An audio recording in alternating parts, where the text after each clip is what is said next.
number. Yeah, call him out.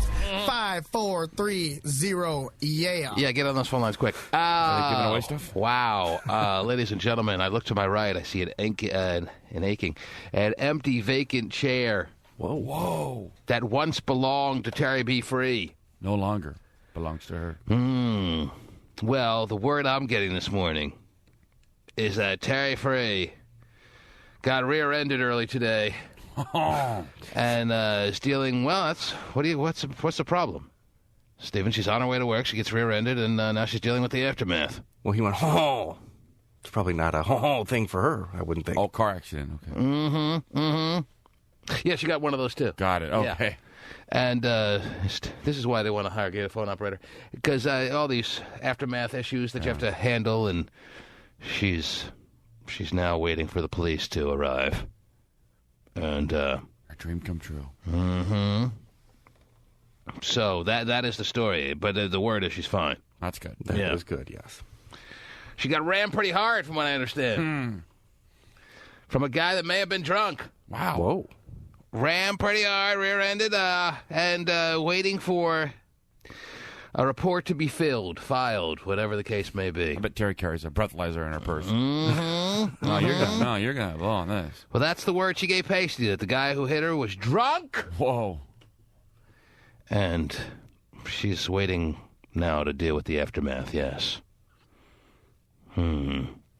We'll take your calls if you were rear-ended by a drunk guy last night as well. I mean, I'm sure she's not the only one in the world, right? Absolutely not. Yes. Yeah, tons of them. Yeah, it happens all the time, unfortunately, in this world. Or fortunately, depending on how you're looking at it. But I think Tari would say this is very unfortunate, yes. But she is not here this morning, but like the trooper that she is, and as she's waiting for one, ironically, she will be coming into work, from what Pasty said. Whoa. This should go on her record. If there are, what do they call them, black marks, whatever kind of marks they put on your record for negative things, right. This should be a positive thing. Okay, well, there's one. Tari doesn't let getting rear-ended stop her from coming into work with a bright, bushy smile. She'll be here at 9:25. Or is it a bright, bushy tail? What all those things, yes. All the above, yes. Trooper probably has a bushy smile.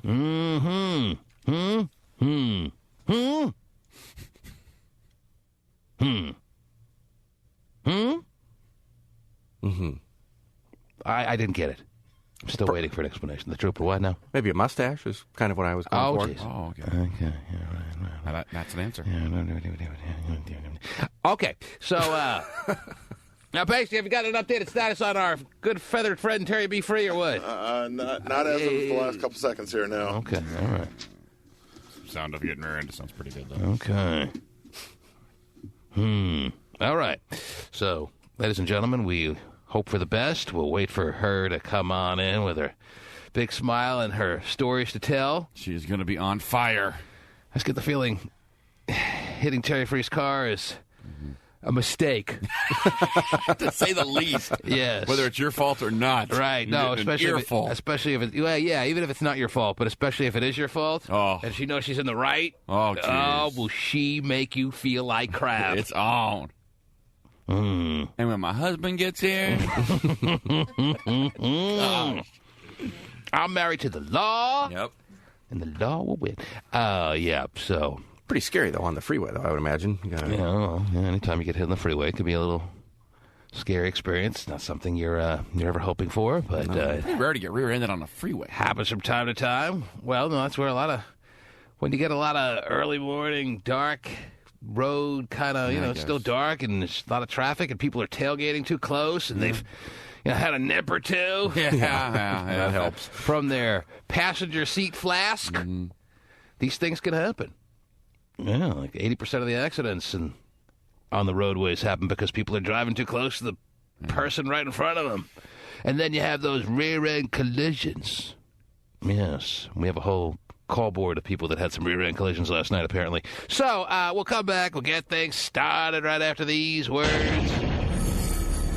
The T-Man Show. Pasty, manning your email? Pasty? We're waiting on Cody's pictures. I'm not holding my breath, mind you. I'm not feeling like they're due in any second, so I won't be shocked when they get here, if they get here, or if they don't get here. Believe me, I won't be surprised either way. Pasty, what's the status? Nothing yet. Nothing yet. No pictures. I'm going to hunt him down and find him. If he doesn't send them. Well, didn't he say that he just got out of prison for some white-collar... Did he say white-collar crime? I don't know. He just said he got out of prison. Oh, I thought he said for a white-collar crime. Like, was that supposed to scare people? I just got out of prison for a white-collar crime, dude. Yeah. I just got out for tax evasion, man. Don't make me mad. That's right. Or maybe he didn't say white-collar crime. But in trying to scare dude, what was the dude's name who was going at it with him Richard? there? Richard, yeah. He said, I just got out of prison, man. And then said the F word. We probably couldn't even air that. But anyhow. Richard sounded so scared. He was So when they get here, you'll be the first to immediately give me some kind of signal or something, right? Absolutely. Okay. What's this note you're passing me now?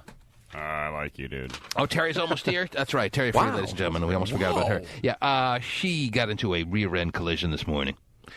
She got rear-ended and is a little late to work.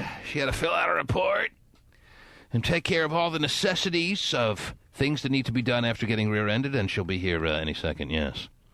7 straight breaks of hearing about the accident. Mm-hmm. Well, I do want to hear about the accident. For one break. And, what is that what they're called, what we do here, breaks? I guess. I don't know, but she's just going to be on breaks fire. when we're done.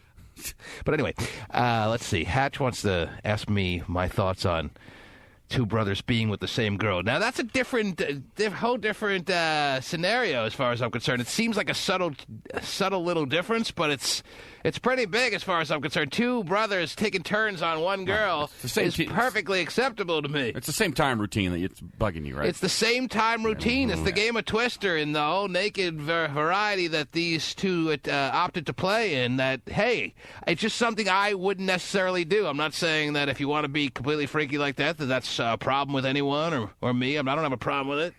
But just not something I would opt to do. Now, the two brothers taking turns on one girl. Oh, come on. It's open season on that. Not weird at all. Not weird at all. I mean, that's a must-do. Especially for the holidays. Now, especially, yes, if you have a piece of mistletoe over, it just makes it so much more festive. Anyhow, 1-866-663-T-Man. Let me find out the exact status. See if she's in one piece. See if she's raring to go for work today. Make sure she's okay. It's very troubling to hear that she got into Please enjoy this call tone while we connect you. Oh, jeez. She makes fun of other people's... Hello. She makes fun of other people's music, ring holding. Yeah. Well, what can I say? Oh. Are you a little rattled? Are you shaken up? Are you perfectly okay? It was bizarre because the guy just didn't even slow down, and I was at a red light. Was it one of those things you saw in your rearview mirror, the guy coming, there's nothing you can do, and you just know it's about to happen, so you brace yourself? Yes. Well, that's probably a good luck thing, because you brace yourself, you lessen the chances of whiplash and all that other fun stuff. Yeah, well, it was just because the thing is that he had just hit another car prior to rear-ending me. Oh, that's so not good. It was just bumper cars, highway style. Yeah, and I swear he was intoxicated because he told the police that he didn't realize that he hit the other car, which he sideswiped the other car and dang near made it go into a concrete wall. Mm-hmm. So the other car was also within your view. Yeah, you could see him in your rearview mirror. You could see him sideswiping the car before he hit you? Yes. Wow.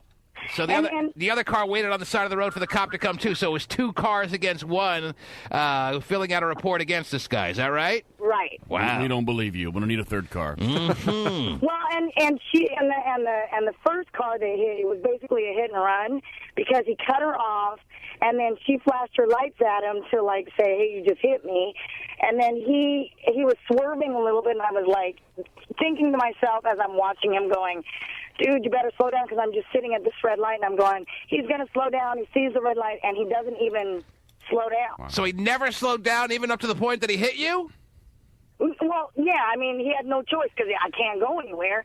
And he comes up to the side of the car kind of all woozy, and I'm like, dude, you are wasted. He goes, no, I'm not. Mm-hmm. Yeah, right, okay. So, whatever. All right, when the police came and you filled out the report, did they take him away in cuffs or what? Well, he does have a suspended license, so I didn't want to stay. I was more worried about my job, and I wanted to make sure I got here on time. Well, in a timely manner. I didn't want to waste any more time, I guess. Uh-huh. want to get here.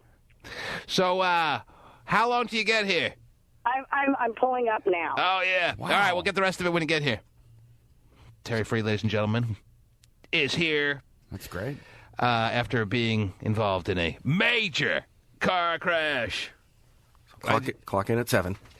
Did you even figure out, could you visualize exactly what she was describing there? I still have some... She was at a stoplight.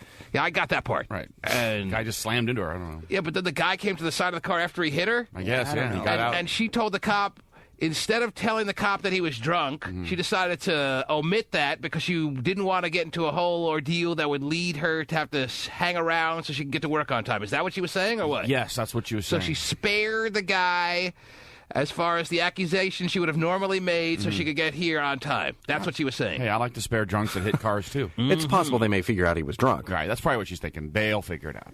I got to go. So she didn't hang around to find out the end result because she knew she had to get to work on time. Get the guy's insurance card. All right, Cock and Bull and Jones Insurance. Oh, jeez. Here you go. Here's the card. Enjoy. Suspended license. Gotta love that. Yeah. Ouch. Pete's Car Insurance and Fish Chips. And Yeah, exactly. Tough to get insured when you have a suspended license. Okay. Sure, Terry's husband loved getting that phone call. Jeez. All right. Yeah, you know our car? Yeah, it's pretty messed up. So fix it. All right, Hatch, what do you want to say real quick? Yeah, man. I heard you said about it not being weird with two brothers switching off with a chick. Yes. I guess you're going to think I'm weird because we was both at it at the same time because of...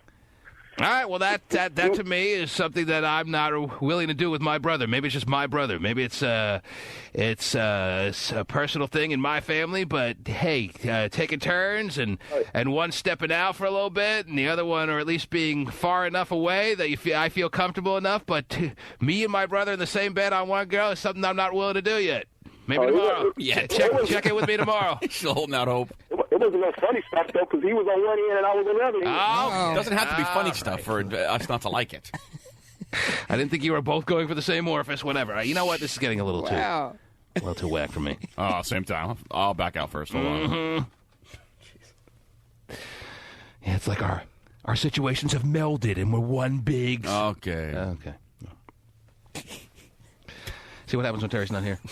Yeah, it's true. Sex with your brother. Mm-hmm. Terry gets into one rear end collision, and look what's happened here. Man. Look what's happened here. My gosh. Magnum, you're on the air. What's happening, brother? How are you, Magnum? Good. How are you, sir? Pretty good. What's going on? Not much, man. Well, okay. Is Magnum hearing voices in his head or something? Sounds like he is, yeah. Magnum, No, we're waiting there's for like you. an echo or something on the phone. Well, It's really figure it throwing me out, off. Magnum. What do you want? What do you want from us? Well, sir, I am aspiring It's to Mr. be Sir. a Mr. radio Sir. DJ. Radio DJ. Meanwhile, you can't even concentrate for 2 seconds on the phone lines. You're already hearing voices in your head. You're already hearing echoes. How are you going to be a radio DJ? Sound perfect. You got to block out all the distractions. Vinnie the Pooh, you don't think he hears a couple echoes at the clubs when he's DJing? No. Well, You're not off to a good start, Magnum. Even though you have the name for the biz, yeah. Yeah, it's a great radio name. Yes. Perfect. well, thank you. Yes, man. Well, what I'm trying to do is I'm putting together a demo tape. Oh, jeez. Yeah, those always work well. Everyone loves to listen to demo tapes in the industry, yes. Well, Whatever you think is good, put it in the first 10 seconds, because that's all the demo tape that they'll listen to. Really? All right? Yes. People think they put together a 20-minute demo tape, and they're going to be program directors around the country listening, oh, I can't wait to get to the 19th minute of this. No, I was on the just phone gonna now, it's make my a mom 3-minute again. demo tape. Magnum, if this was a demo tape you're going to send in right now, after program director, after hearing that you're having trouble with the echoes, would have already thrown it aside and put in the next tape. No, All right? I do just fine on the air, brother. Okay, well, it sounds like it if you're putting together a demo tape. You must be doing really well on the air. Well, no. I really didn't want to be on there. Oh, now he's pumped up his volume. Magnum, I hope for the best for you. I hope you become a radio juggernaut. I hope you become a superstar. There's plenty of room for you in this industry. Believe me, it's filled with a bunch of hacks and losers. Yeah. Very encouraging to you. I really didn't want to be on the air, and I wanted to call and talk to you seriously. Well, I'm not talking to you off the air. I'll tell you that right now. So this is the best you're going to get. You think I'm going to sit around giving Magnum tips about radio off the air? Magnum, I'll tell you, one time in 95. Magnum, would you like to job shadow me next? What would you like to do? This little on button is how you turn the mic on, yeah. What do you need from me, Magnum? It's not for everybody. Nothing. I was just, when I called, I was asking Pasty Dave on the phone. Yes. And I didn't want to be on the air. I wanted to get some pointers that's from him. what we do, Magnum. And Pasty's the one who needs giving pointers when he still needs pointers. And I still need pointers. We all need pointers, Magnum.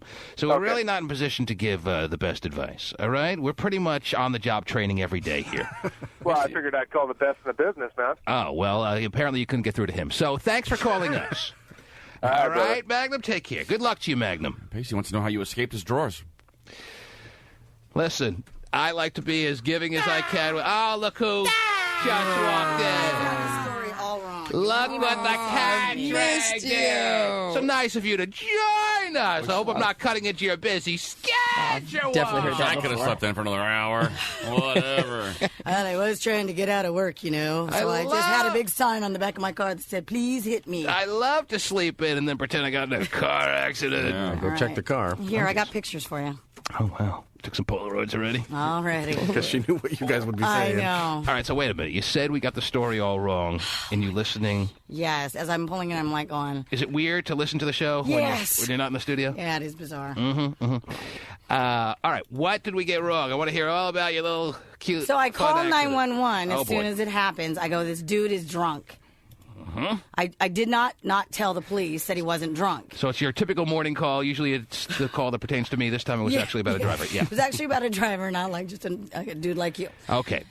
So we wait for the police to come. Right. What had happened is the car that I told you. You said that a couple times, you know that. Car that I told you that he hit first, the little hit and run little thing.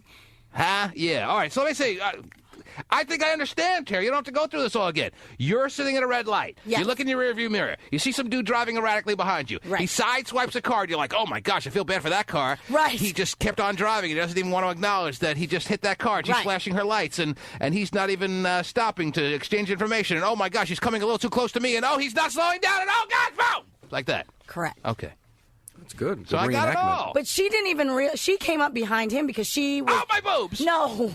She didn't even realize... Stop. Yeah. She didn't even realize that he had hit me. Our boobs are okay, Stephen. Okay. Yes, we have confirmed. We are looking at them. They seem just about as... They're just as inflated as ever. Wow. Oh, yeah. So... Maximum CCs. Right. All right, so what did we miss? We got it all. I got it all figured out. Well, you guys said that I didn't wait to tell the police that he was drunk, and I did. Oh, okay. I had questions about that because you're always the tattletale type. Oh, heck so yeah. I figured... You made it seem like you omitted that part of the story because you felt like that would cause you to have to stay around longer and you wouldn't be able to get to work at a reasonable hour to do your best to bore us with all your fine stories. No. I waited until the police said that I could go. And you said, he's drunk, gotta go. No. They said, well, it's going to be a little bit. And I said, take your time. Really? Because this guy is wasted. Uh-huh. So you were willing to give the police all they needed. Absolutely. Even if it made you late for your job. Yes. Wow. I don't think it's tattletaling to tell him that he's drunk. No, that's his point, though. It's not really tattletelling, but she is the tattletale type, so it didn't make any sense she wouldn't say anything. So we had the story. Yeah. Now we got it all figured out. But when I asked you if they took him away in cuffs... No, as far as I know, they did not. They let him go? I don't know. Drive safe, sir. No. I'm sure that... tomorrow. You seem sobered up. Yeah. No, I was the first person, I believe, that he told, here's the report, here's the case number, you're free to leave. Because I just got the feeling that if I sideswipe one car and I rear end another and I'm intoxicated, they're taking me away in cuffs. I didn't see them give him any kind of... I know they questioned him about him being intoxicated because the first driver, the other lady who was involved, she thought he was under the influence of something too. So did you see whether they let him go or not? Did he drive off under his own power in his own vehicle? No. So you left before the end result happened with him? Yes. Uh-huh. Dump out the wild turkey, sir, and drive safely. Can't dump that out. Right. and hand it over. The wild turkey in the keg cup. Right. Yes. So, all right. So the chances are then they took him away in cuffs. Well, it's either that or else they didn't let him drive because I know he had a suspended license. Uh-huh. How old was he? I don't know. He was like old or young? Mid to late 30s. So kind of on the older side. Yeah. Depressed? A little early holiday depression sinking in Maybe or what? so.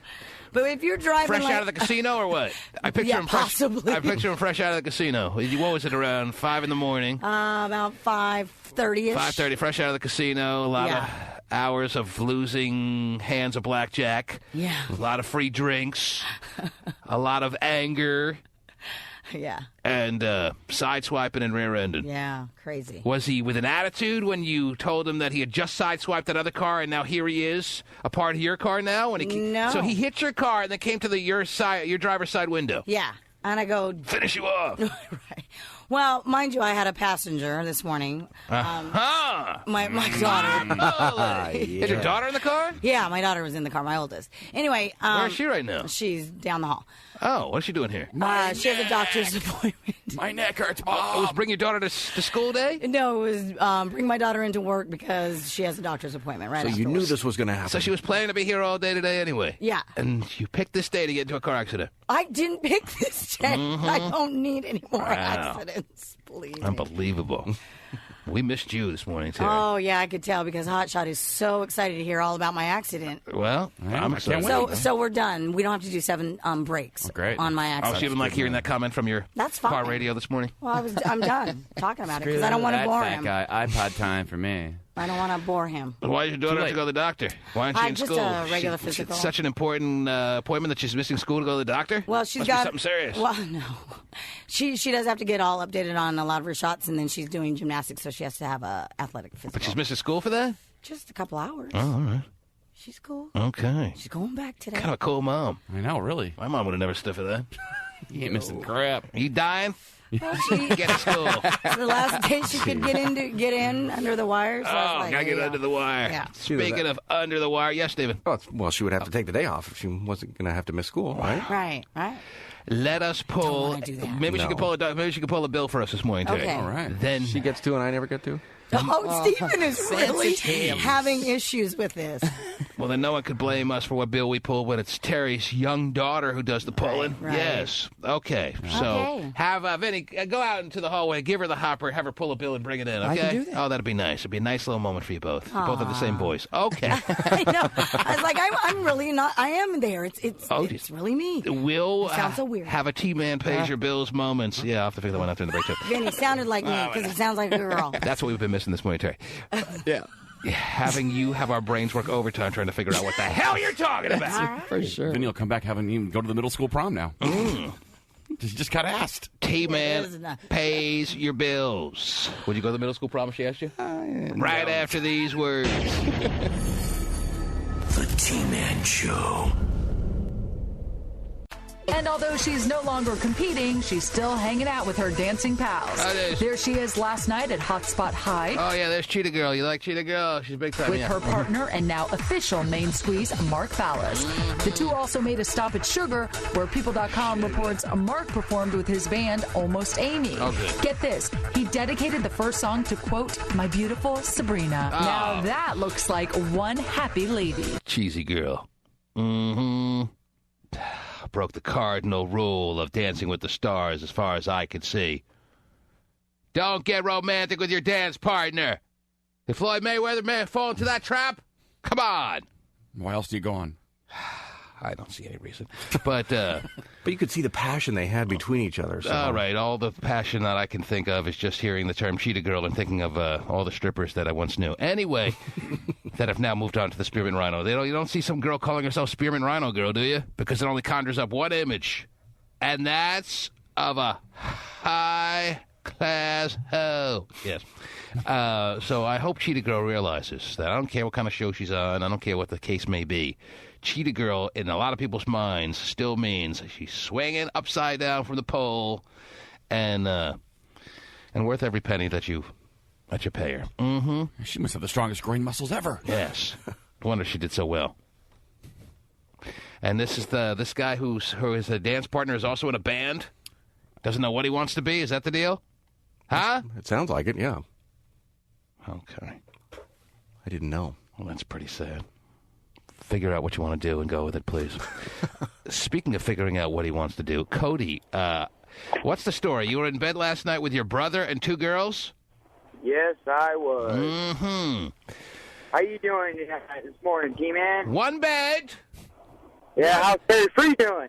Terry Free, as we reported earlier this morning, maybe we could check in on her in a couple of minutes, but yes, we are sending her our best wishes. She should be here shortly from what we understand, but yes, on her way in this morning, she got into one of those rear-end collisions, yes. She got rear-ended on the way in and is dealing with the aftermath right now. I got rear-ended. Man, I was with this girl. Wait. First of all, let me see if I got this straight last night. Hang on. It was one bed. It was your biological brother and 2 girls. Yep, that's right, G-Man. It's hot. Now, what's the first thing that comes? Stephen has already gone on record saying it's hot. Yeah, being with your brother, very hot. Yeah, exactly. What's the first thing that comes to your mind when you hear about that scenario? Is the first thing that pops into your mind the word gross or the word big time or some variation of it? Your biological brother, and let's picture 2 pretty hot-ass girls, all right? Let's give them the benefit of the doubt That was my question. And say 2 pretty... No, T-Man. These girls were more than hot. Oh, they were I'm sorry to shortchange you. Oh, that makes the whole brother biological question just a moot question. Yeah. If they're that hot, I mean, there's no debate. They were so hot I made out with my brother. No, I'm sorry. We still have to discuss what needs to be discussed, and the question still remains. Part of the equation of last night for Cody was one bed, and his biological brother came out of the very same womb and through the very same vaginal canal that he did. It's just the same blood, the same biological makeup, a lot of same DNA running through each other's systems, and they're in the same bed. At some point, they had to have smacked flesh, and yes, these girls were, as Cody puts it, way, way above hot status. I mean, to call him hot is just insulting Cody for all he was able to accomplish last night. But the fact remains that Cody, probably Kobe too, was in the same bed as his own brother last night. With nothing but sexual thoughts in his mind. Now, maybe those sexual thoughts were pretty much reserved for the hot-ass females. But what? Don't forget about the 2 girls. I'm not forgetting about the girls. I hope you didn't. Yeah. Maybe all the sexual thoughts, if not the vast majority, were reserved for the hot-ass girls. But it's still the fact that in the bed was his biological brother. Yes, Cody. You want to know what's really funny? What's that, Cody? They waited for us to get done from the bar. Come over. And we played. Yeah, I don't know why I'm not laughing yet. E-Man. We played yes, Naked Cody. Twister with them. You played a game of Twister, and then you got Naked Twister. No, not just Twister. Naked Twister. Oh, Naked Twister. I'm sorry. I mean, who wants to play Twister with their clothes on? Naked Twister, yes. Left foot on. Yeah. Naked Twister with the brother, I don't know. On Blue Circle. You see, so the brother was involved in Naked Twister. The brother was involved in the foursome in the bed. And you want us all to envy your situation. And I'm not saying we aren't completely. I'm just saying I want to just get an overall feel of what the, like you kind of got last night, what the initial reaction is going to be by myself and by the listeners out there. I want to know if their initial reaction is going to be one of, wow, what a big-time situation, or something close to feeling that way, or just going to be, oh, my gosh, I can't be more grossed out than I am right now. He was with his own brother in the bed. I don't care how hard these females were. Yes, Cody. You got any brothers? Hey, you got any brothers and sisters? I have one of each, yes. One of each, yeah? You ever I have a match set, hung out with your brother, go out and party with them all the time? I never remember myself being naked rolling around in the bed with my brother past the age of 2.5. Boy, are you missing out, T-Man. Well, I'll tell you what, T-Man. Yes, it was Cody. so good to look over at my brother and see him doing that. So are you trying to convey that you never touched your brother in any capacity, even by accident, or might there have been a grazing? You were in the same bed, Cody. I mean, I don't picture your bed being this unbelievably sized California Eastern King, whatever they call it. But hey, we were in there with 2 smoking hot chicks. Okay, he was in there with 2 smoking hot chicks. Well, Steve in Kent does not feel like he is envying the situation at all and wants to tell Cody he's gross, and no one wants to hear any more of his disgusting story. Is that right, Steve? Dude. Hey, hold on. Wait, hang on, Cody. Steve wants to set you straight. Yeah, Steve has a comment. Go ahead, Steve. I'm pretty sure every male out there can understand if it was your friend, it's kind of different, but it's your brother you're slapping wankers with, that don't work. I don't think you're slapping wankers with him, though. I mean, you're laying side by side. The wankers may graze, though, if you're getting all... I don't think the wankers graze. Legs may graze. Especially playing Twister. Come on, leftover... Yeah, that I don't need to see. Yeah, so Twister's not good. So inner thighs or any part of the thigh grazing is okay, but... I don't know if it's okay, but it's more acceptable than wankers You grazing. really feel that insecure about your sexuality that you cannot get fucking naked? Oh, well, it's not about your sexuality, and I had to dump a lot of that. It's not about your sexuality. He said, if you really feel that insecure about your sexuality, blah, blah, blah, and then he said the F word by accident. It's not about sexuality when it's your own brother in there. Yeah. It's his own brother. I don't think I need to see my brother buck naked doing on all fours and Twister, though. That's the part I don't like. That's the point. It loses something when it's your own brother. We're not saying that we can't do it with a buddy with 2 hot females or whatever the case may be. Oh, that's cool. But it loses a tinge of its sexuality when you're discussing the situation and your own biological brother. Now, my dad is one thing. Right. Hey, Jerry, watch this. I don't even love my brother that much, man. Come on. Mm-hmm. High five, Jerry. Problems, then, 'cause me and my brother, I'm fucking... Oh, jeez. Okay. All right. Can the guy... Obviously, he's getting upset now. He's getting upset, and Cody's starting to swear because he doesn't like hearing that people aren't in the envying mode of what he did last night. So he now said the F word twice. Whoa, double F word. Greatest night of his life, and we're ripping it. Yeah, the greatest night of his life, and here we are questioning and or ripping it, and now he's throwing out the F word at us. You know, for a guy like Cody, if he doesn't get a lot of girls, then maybe you have to sacrifice touching your brother's inner thigh for a hot girl. Cody has always had a vision and a dream to play naked Twister with his own brother, and here was finally the way to get it done. Oh, nice job, bro. Wait, let me get... I want to see it from behind. Hold on. Let me What if they woke up together and there were no girls? I always wondered about you being able to contort yourself like that, and now I know firsthand on Red Square. Mm-hmm. Well, there are only circles in Twister, no squares. It's been a while for me. I think it's all circles. Yeah. Steve, you, I think, really set Cody off. It wasn't us. I was just merely questioning. You went directly at him. Yeah. I just was trying to be for real with the situation. You wanted me to tell you how I felt. That's how I felt. I'm pretty sure the majority of the men feel that way. Don't you, hot shot? Yeah, but I don't have a brother, so I don't know how close brothers are. I like that, no. Now what if it was 2 sisters and 2 guys? That's not nearly as bad. I'm thinking in my mind. What if it was me, my sister, and a couple people? Oh, yeah. Go get them, sissy. Then tell the other people to get out of the bed. Oh, yeah. I bet women would think it was just as bad with their sisters. David, you wanted to say something? Yes, David. Yeah, I did. I think that guy's just gay. I mean, he's sitting there playing I don't know if that's Twister with his brother, ball touching ass. Okay, that's not. This is just... Cody's calling back saying he got cut off. No, he didn't get cut off. I cut him off because he said the F word twice. Pasty scold him. And they tell me that if anyone says the F word once, I'm supposed to cut them off, but I never do. All right, that's the rule. That's the overall company rule, and I never listen to it. But twice, I mean, if you're going to do it twice, you're going to do it forever. And then it's just going to be a non-stop dumping fest. Oh, dump fest. Kind of like it was with his brother last night. Hey, you'd think after the greatest night of your life, you wouldn't need to swear. You'd be happy. Mm-hmm. But he's getting a little upset. Yeah. Very. Mm-hmm. Richard wants to give his thoughts on this. Yes, Richard. Man, this fool's an idiot, man. He seems more excited about the fact that it was his brother in the bed than the 2 girls, man. So I don't know what's going on, man, but that family must be from Mississippi or something. But he was saying he was happy for his brother, though, that his brother was getting some, too. I mean, it's pretty cool when you and your brother both score, I guess. Well, we do have Cody back on the line. You got it. So maybe since Richard's picking up on the fact that he seems to be more excited about the brother aspect of it than the 2 girls that were in the bed, maybe Cody would want to respond to that. Yeah, if you would. Cody, what? Man, Cody. I don't care who you are, man.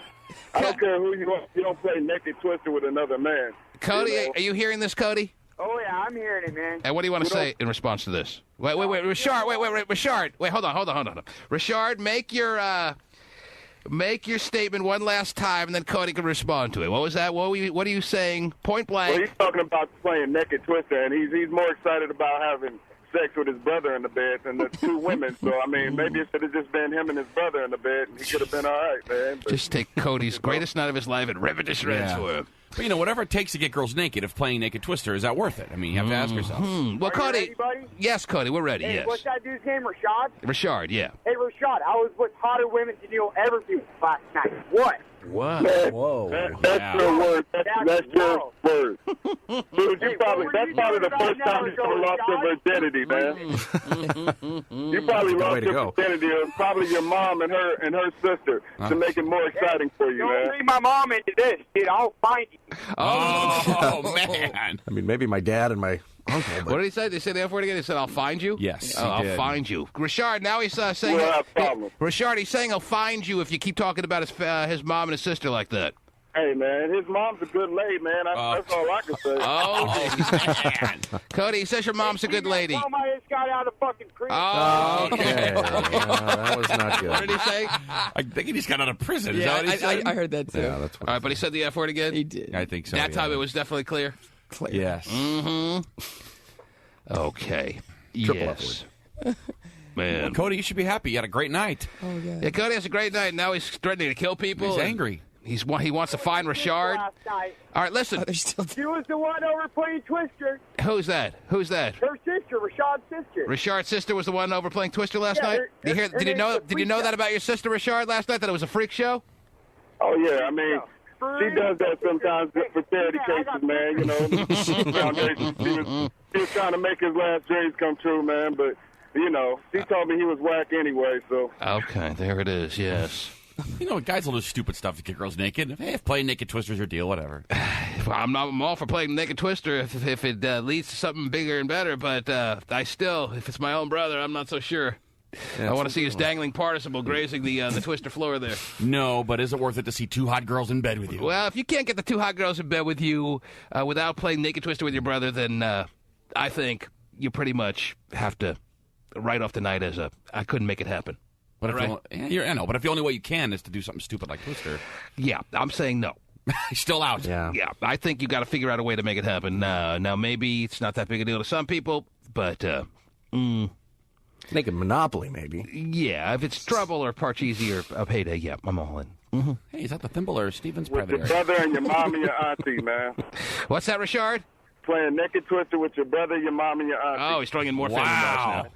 Richard's got more family tree members he wants to throw into the mix here. Keeping it all in the family, man. That's what he's doing. Mm-hmm. Keeping it all in the family. Wow. Cody, you guys... Yes, Cody.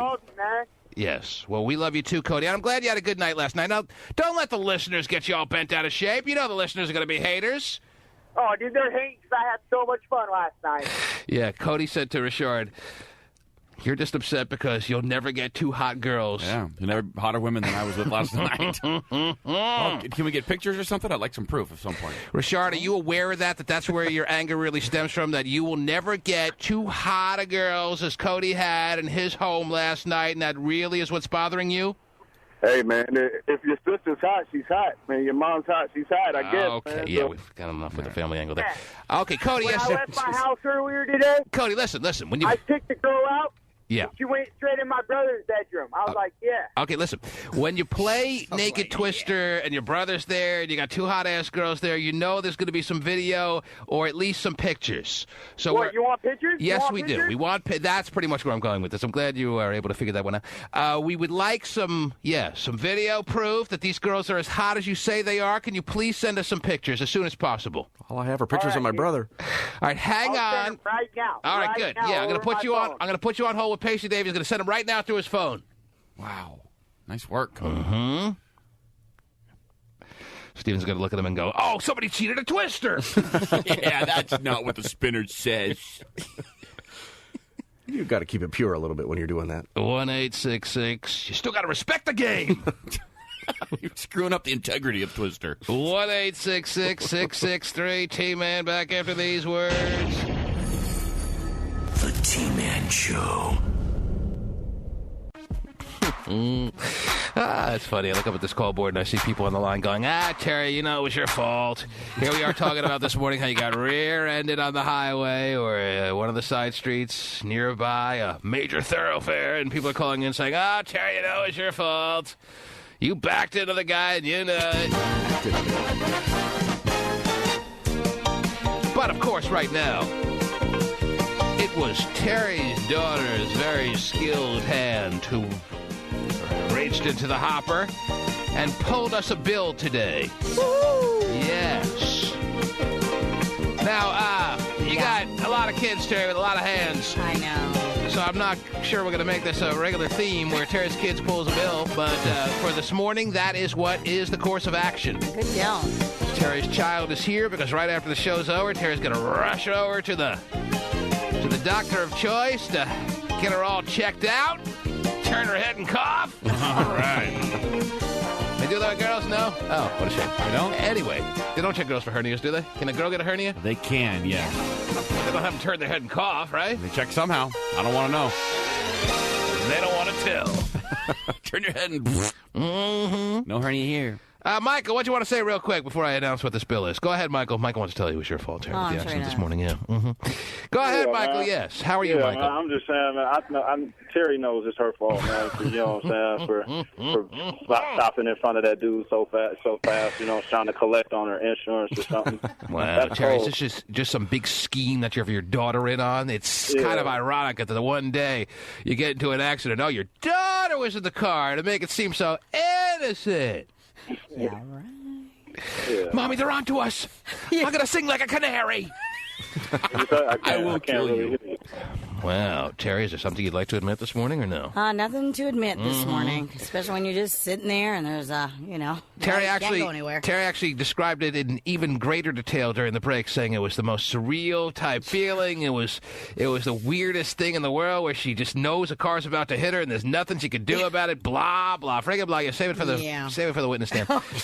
Yeah, but I mean, that's the excuse everybody uses, you know what I'm saying? They're trying to, she might be just trying to get that insurance money. Wow. For all them kids she got. Oh, yeah. All them kids. Oh, yeah. How many kids, Terry, honestly, how many kids do you have? Don't ask an embarrassing question like that on there. Yeah, she's lost count. Michael, I thank you for your thoughts, and I appreciate the phone call. Take care, buddy. Yeah. Yeah. Have you sent in a bill for T-Man Pays Your Bills? Michael? Oh, I'll take that as a no. Yeah. Anyway. I wanted to know, Terry, if he should continue listening at this very second because we're about to announce, and look at the hell this is. My gosh. The guy's bail bill from this morning. Wow. Normally, I have bills these days where people attach a little note, a little couple of lines that they write right on top of their bill that they photocopied. Right. This lady sends in like a novel. This lady wrote a 2-page letter here. This is not a note, Terry. This doesn't qualify as a note. Okay. When you got 1, 2, 3, 4, 5, 6, 7, 8 paragraphs. My gosh. Long, full, lengthy paragraphs. Yeah. I mean, do I even begin reading what she wrote here? Sure. Well, if you didn't write a long letter along with your bill, you pretty much already are aware that this morning you've been eliminated. Ooh. But there's someone out there that wrote the following letter along with their bill. Now, should we have some? It's going to be I guarantee you, I can already see from the first paragraph, but even if I didn't start reading the first paragraph, it's going to be a real sob story type situation. A long letter sob story song? I need my long letter overdone. No one plays piano in the dark in that letter. Sob story, instrumental. No words, because we get sidetracked with the words because we like to sing along. You got the positive chorus, it takes forever. Yeah. All right, I'll just go with this. Here we go. Yeah. Dear T-Man. This works for everything. I've been an avid listener to your morning program for the last 5 weeks. Oh, isn't that nice how... Yeah. She, yeah, it is a she. Ever since the contest started. Exactly. That's what I was going to get at. Thanks for stealing my thunder there. It's nice that she's become a fan since we started paying people's bills, Terry. Right. I love hearing about how you're helping people and the entertainment that goes along with your program. Aww. Whatever, I ain't buying it. We know we're not entertaining. You're doing such a great thing for people all over, and it seems like the last 2 years have been really hard on everyone. Wow. All right, why she narrowed it down to the past 2 years as opposed to, like, I don't know, the past few months where the mortgage crisis has really kind of kicked in, and why she's got the 2-year time frame as far as that being hard on everyone in our country. Well, with the war, I guess, and I think that's where she's going with this, yeah. Is the music killing you or what? Love it. Ready to slow dance or something. Yeah. Really? It's killing me. Let's see here. It seems like the past 2 years have been really hard on everyone. My family needs help and fast. I can't read this whole thing, Terry. This just goes on forever. Let me see if I can... I came home from Iraq in 2005, and I haven't been able to work since due to severe post-traumatic stress disorder. A.K.A. laziness. Come on. Between my Social Security disability benefits and my husband's internship pay, we have barely been able to hold our home together for the past few years. I'm still waiting for my veterans' disability benefits to be processed. Well, you'd think 3 years would be long enough, Terry. You would think. Let's see where she goes with it. Blah, blah, blah, blah, freaking blah, him and him, overdrafted, worse yet, after 3 years of sticking with his internship. What was that? My headphone hit the mic. Oh, jeez. Your headphone hit the mic? Yeah. Oh, I got it. Thanks. Can you do it one more time? There you go. Okay. God. Sounds really good accompanied with the music. One more time, It's please. about the same to me, actually. Yeah. Worse yet, after 3 years of sticking with his internship, my husband has finally picked up a... God, really? It just goes on and on about what he's doing, really not exciting. He speaks Armenian? If you don't want to help me, then please do it for my husband. He's the best man I've ever known. He's taken care of me since I've come home ill. He's gone to classes to better understand my illness. And I'm sure that's where he's at. While you think he's at classes, he's like, do you hit on 16? What do you do here? Illness class. He's taking illness classes for her, Terry.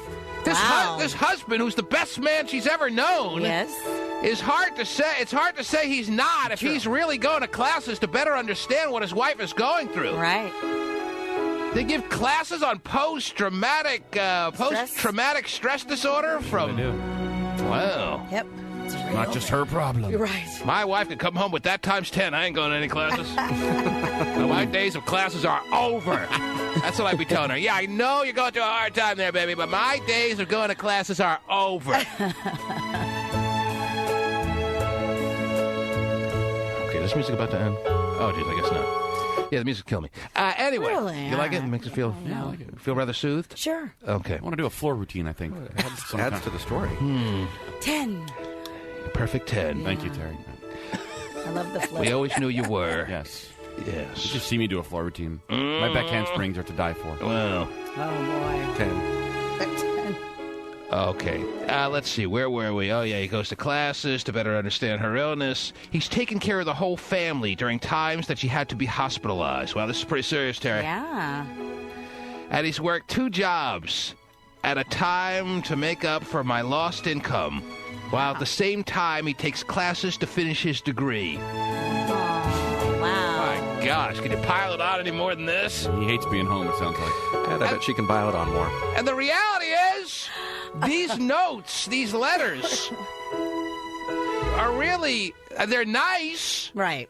But as far as them being significant or relevant, as far as us being any more ready to pay your bill, it has no bearing. No bearing! Wonder if somebody listening can just figure out who it is, and we, don't even have to. Did we give the name yet? All of a sudden, I'm pretty sure they'll know it's them. It's a specific story. Jeez. Oh, I wrote the same exact letter. No, but I can't believe it wasn't me. That was her point. That was my point. What was your point? Oh, what? Because Don't we haven't say the said name, the and they'll call name, in. and they'll I just haven't call. said the name. Okay. Thanks, Steven, for your support. I don't get it still. I still don't get it. Don't say the name, and then... Why should I not say the name? Well, because they know Because who it is. such I a know long- they know who they All are, right, but so you don't- why does that mean I shouldn't say the name? It would just be something kind of funny, something different. This is a Why different would way that to be play the funny? game. Oh, gee. Yeah, I don't see the humor. Oh, come on. They don't Really like not our feeling it. games, Steven. I don't Your think so. games are stupid. It's not a game. Of course I know who it is. Mm-hmm. That's the point. Yeah. What's the fun in that? Yeah, that's the point. Exactly. Okay. Let's say What they would have thought of it was like brilliant. I mean, I'm still in the middle of page 1 of this letter. Do you want me to go on? We've exhausted all of our emergency assistance We can find her. Could you please help us with okay, let's see what I have here. All right. Let me see what the bill is they actually sent in here. Oh, apparently your kids, Macy and Billy. Oh, I shouldn't say the names. Your kids, Macy and Billy, are going to the Learning Tree Daycare School. All right. God, you ruined the fun, T-Man. And we will pay for their fall tuition. Yay! I have the fall tuition that apparently you got a little notice on here. Your tuition for the months of September and October is past due. If this is just an oversight, please come in and pay your bill immediately. It's never an oversight. If we do not... By the way, quit asking me. Why are they trying to be nice like that? Perhaps we crossed in the mail. Right. If we do not receive payment within 10 days of the date of this notice, then it'll be forced into collections. No one wants to hear that, Terry. No. Well, I'll tell you what. I'll go along with Terry here. We won't say your names. Because that's so fun. It's such a great game. Oh, God, never had more fun in my life. I do feel like I'm at Disneyland right now, you guys. Thank you You thought for opening Disney my eyes. World was great? You thought playing Xbox Halo 3 was wonderful? This is the greatest game of all time. Unbelievable. It's not Nude Twister with your brother. I mean... Yeah, oh, yeah, definitely not that. But fun nonetheless, Steve. Let's see here. Yeah, well, she had till November. She had till November 1st for the 10 days. And what is it, November 7th, November 8th? What is today? 7th. All right, so they give you 10 days, but they then give you like a 5-day or so grace period, right? Well, I wouldn't push them. I don't think I think it's probably actually due on the 1st, and your grace period is till the 10th. I don't think the collections people are calling them just yet, so we pulled this bill just in time. And isn't it ironic that Terry brings in her daughter this morning because she has to get a physical? And... think about how the stars line up, Terry, in the atmosphere of our world. Because you brought your daughter in, and your daughter pulled her head out of the hopper and pulled this bill. This family may be getting a little bit of assistance this morning. Oh, but she's sound asleep and hasn't heard a thing we said, and won't call back in 45 minutes. Right. Well, if you're out there, Jennifer... ruined it. Ruined. That would have been so Why would you do fun. that? She's out there going, good, I knew it was me. Like... Yeah, I think you're right, Terry. She knows who she is. She didn't need to hear her name. Right. Jennifer, if you're out there, please call 1-866-663-T-Man. And wouldn't it be nice if the other listeners hearing this long letter that I only read about 1/8 of, I mean, it goes on and on. If the other listeners would say, today's the day where I'm not going to be the CBer of the world, okay? I'm not going to tie up the phone lines and try to give this woman a hard time. Today's the day where I'm going to refrain from calling the T-Man Show so that Jennifer can have a clear path to call 1-866-663-T-Man and have this bill paid. What are the chances of that, Terry? The listeners are like, screw that female vet with post-traumatic stress disorder. Yeah. I got my problems, too, and I'm tying up her lines. Right. Well, all the lines are taken right now. Yeah, it seems like Barbara has no sympathy for Jennifer. Barbara, you're on one of these phone lines right now, making it more difficult for Jennifer to get through in her 45 minutes where we'll be guaranteed to pay her bill. Are you a woman with no sympathy after hearing this letter, or what? Well, I have to say that my brother, is over in Iraq right now on his second time. Little Freudian slip that she called him her boyfriend, Terry. I know. No, my brother, he's been over there before, and he came home, and he's gone back. And I understand it's different in other areas, but, I mean, he's not so traumatized that he would, let his family sing because he can't work. And I was listening to you read that letter. And so what you're thinking is, Barbara, you're thinking that Jennifer should not be rewarded for having a weak mind and getting this post-traumatic stress disorder that your brother had a stronger mind not to acquire. So you think you're not at all sympathetic that she has this clinical disorder. You're just saying it's a product of a weak mind. It sounds like that's what I'm hearing from you. Your brother didn't get it because he's stronger than she is? Why should we sympathize for her just because she's weak? Is that what you're saying, Barbara? No, not necessarily. That would really sound cruel. I wouldn't say that, but I'm just saying her family's having a hard time. It's not that hard. I mean, it's not like she's incapacitated. She can work. Well, some would say that she is. Debilitated enough mentally that it is impossible for her to work. I mean, we have not walked a mile in her shoes. You haven't. I haven't. Only she has. So who are you to call a judgment here, make a judgment call on this one when you don't really know the inner workings of her mind as it pertains to what she dealt with over fighting the good fight? So you can't say with any certainty. All right, Barbara? Yeah. She's working at a cubicle and then goes, everybody down! There's new contacts on the hill! Oh, geez. That would make it tough for her to be in a work environment, don't you think? Yeah, that's Put the pin back in your grenade! It's just a photocopy machine. What are you doing over here? Right. Mm-hmm. That would make it a tough work environment. You recognize that, Barbara, or not? Yeah, kind of. But Okay. I still don't think you'd let your family go without. All right, well, here's what I'm going to do. I'm going to give you the option right now. I'm going to give you the option to hang on the line for 10 minutes and tie up a line that Jennifer could get through on because you have no sympathy for her. Or I'm going to give you the chance right now to say, T-Man, I'm going to vacate this line so that Jennifer can have another phone line where she can get through on and get her bill paid off. Which scenario do you choose? Scenario A, I want to tie this line up, so put me back on hold, T-Man. Or B, I voluntarily give up the phone line. I will take B. I will get off the phone. I was just listening to read that letter. She caved her. She caved in. She called in with her muscles flexed, saying she didn't sympathize for Jennifer, and now she's giving her a free phone line pass into the program. She basically said that there's no such thing as post-traumatic stress disorder or syndrome. It almost seemed like that's where she was going, but she backed off that to some. Wow. Are you saying that you don't believe in post-traumatic stress disorder? I'm not saying I don't believe in it. I'm saying if your family's going without, that it's not something where you couldn't possibly make some type of job or make some kind of money. You're saying she's saying she believes in it, but it shouldn't be an excuse for letting your family implode on itself. Exactly. But don't you also believe then that there's different levels of it, and maybe her level is a little bit more severe than others? It could be. It could be. Because she's weak, is what she's saying. If your family's going without and obviously you can see it, I would have.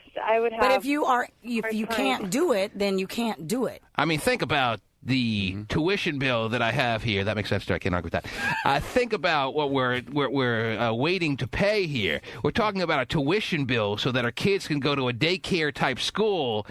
And be taken care of so that they can try to get things done with their family. I mean, does it get more wholesome sounding than paying someone's family daycare bill that may go into collections? No. I mean, do you have a heart somewhere in that chest of yours, Barbara, or not? Especially with the chance that's why I said I would get off the line. Oh, how sweet of you. Okay, I'll help you. Okay, goodbye. There's a chance her boyfriend/brother could come back with it, Be careful what you make fun of. Yeah. Mm-hmm. Her brother's still over there, huh? Mm-hmm. Yeah, second tour, she said. Second tour of duty. That reminds me, we hit the break. Well, Barbara, you have to go duty? Yeah. Barbara. Wow. Second tour this morning? Yeah, second tour. Wow. He's already on a second tour. He's going to come back traumatized. Or at least we will if we go in there. When everybody down! Believe me, we have no choice. Tons of duty. Right. Can't see anything through the fog. Anyhow, Terry. Yes, T-Man. Barbara has vacated a phone line. That, of course, is now ringing. Yeah. That was available at 1-866-663-T-Man. So far, there's no sign of Jennifer, who apparently desperately needs our help in paying off young Macy and Billy's daycare situation. Is it a daycare? It sounds like a daycare, right? Yeah. I mean, it says school, but I see this more as like it says toddler and infant programs. Yeah. Right, how do you give that woman a hard time? You want to tie up this line, T-Man? Screw her! And on top of that, she's a bitch. I mean, how do you even try? It sounded like Barbara on the line there was trying for a second. Yeah, I did. To say, I don't empathize, screw her, blah, blah, blah. But she knew she couldn't pull it off. All right. Couldn't pull it off. Now, every line is taken, Terry. Oh, geez. So what chance does Jennifer have right now? clear off the line, people. Well, let me I got a 13-year-old girl named Mamie who's having trouble with a guy who's apparently either bullying her or hitting on her at school. Do you want to take that call real quick? Sure. Normally, I don't take calls under 18, Terry, even though this is a family show, as you can tell, every moment of every day. Yeah, it is. Do you want to talk to Mamie or no? Yeah, I want to know about the little bully that's beating her up. Well, I don't know if it's a bully beating her up, Terry, but she's having trouble with a guy at school, it says. That's all Pasty has put on the call board. Okay. He gives me a little preview, Terry, as he sees it. Yeah. It's usually completely way off. I know. Mamie, are you there? Yeah, I'm here. How are you? You're only 13? Yeah. What's up? Not much, but this guy, he's not talking to me, and we used to be friends. You used to be friends. The thing is that we're on student council together, so... Student council. See, there's a lot of important political issues you have to discuss with him as it pertains to the school. Yeah. Should we angle the parking lot? Parking spots down there, not driving it. Anyhow, that was one of the big issues at our school, yeah. Really? Angle or straight in? That's right. Really? Serious? Yeah. Nuh-uh. That's all I remember. Anyway, these are important issues you must discuss with the school council. Mamie. Punch Gatorade in the vending machine. Will happen on my watch. So you count on this guy for friendship. You count on this guy for some kind of everything just based on a camaraderie level that you had going with him. And now all of a sudden, for no good reason that you can pick up on, he has decided he no longer wants to associate with you or even have any communication with you. He won't even talk to you. Is that pretty much what's gone down here or what, Mamie? Yeah, pretty much. Well, what do you think it could have been? Well, obviously, he just doesn't pick a day and decide that he doesn't want to talk to you anymore. There must have been some event that took place. And you probably know damn well what it is.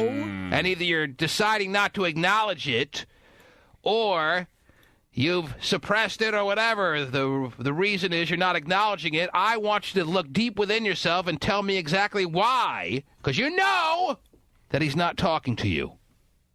Okay, well, I have acknowledged it, and it's possible. This is a good start, only if somebody else told him about it. Well, trust me, they did. So what is it? What did they tell him? What did they tell him that you're wondering if they did when I'm telling you they did? What was that event?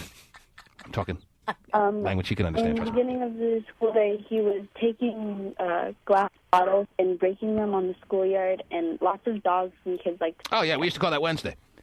So he was breaking glass bottles outside the school, Terry. Right. And she told on him. You told on him? Who'd you tell?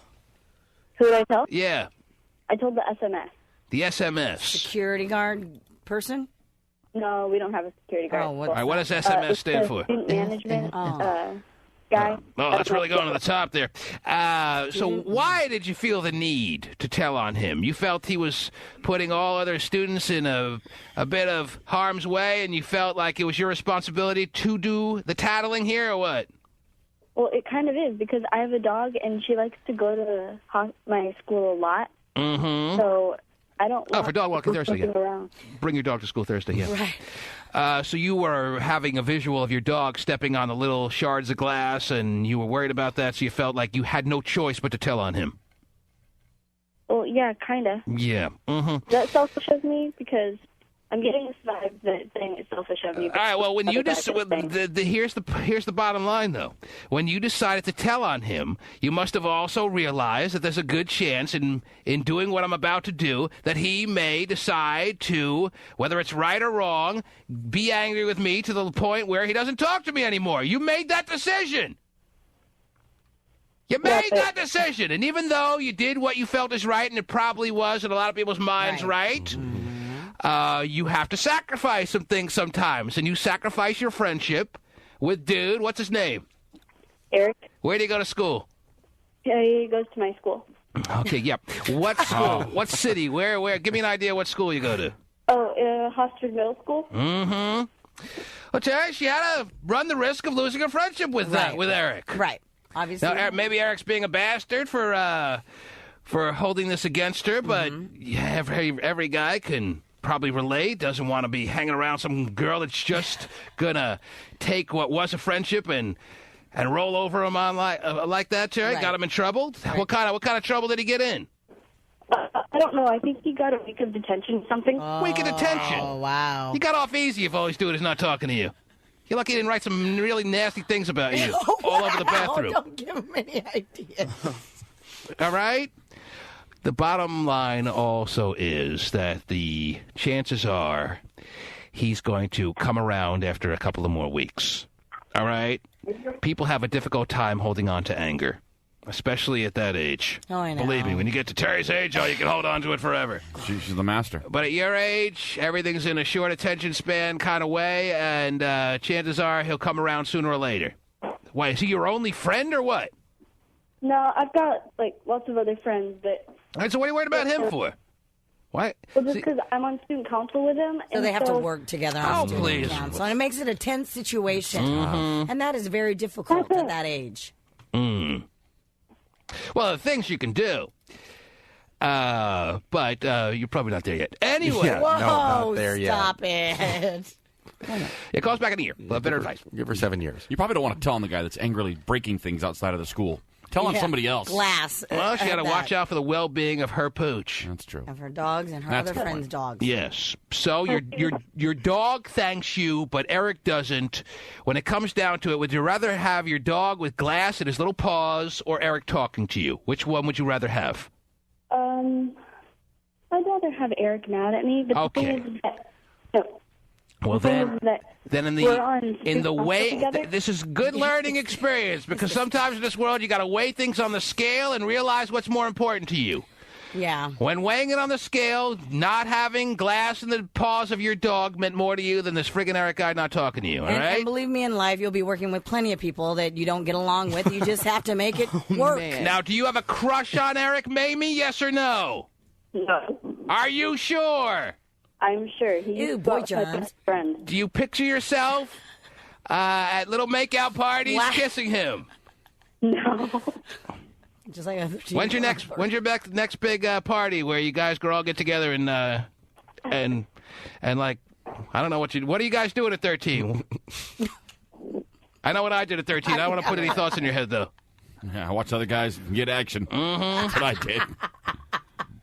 Yes. Thanks for reminding me. All right, baby. We'll just leave it at that. All right, baby? Huh? Yeah, take care.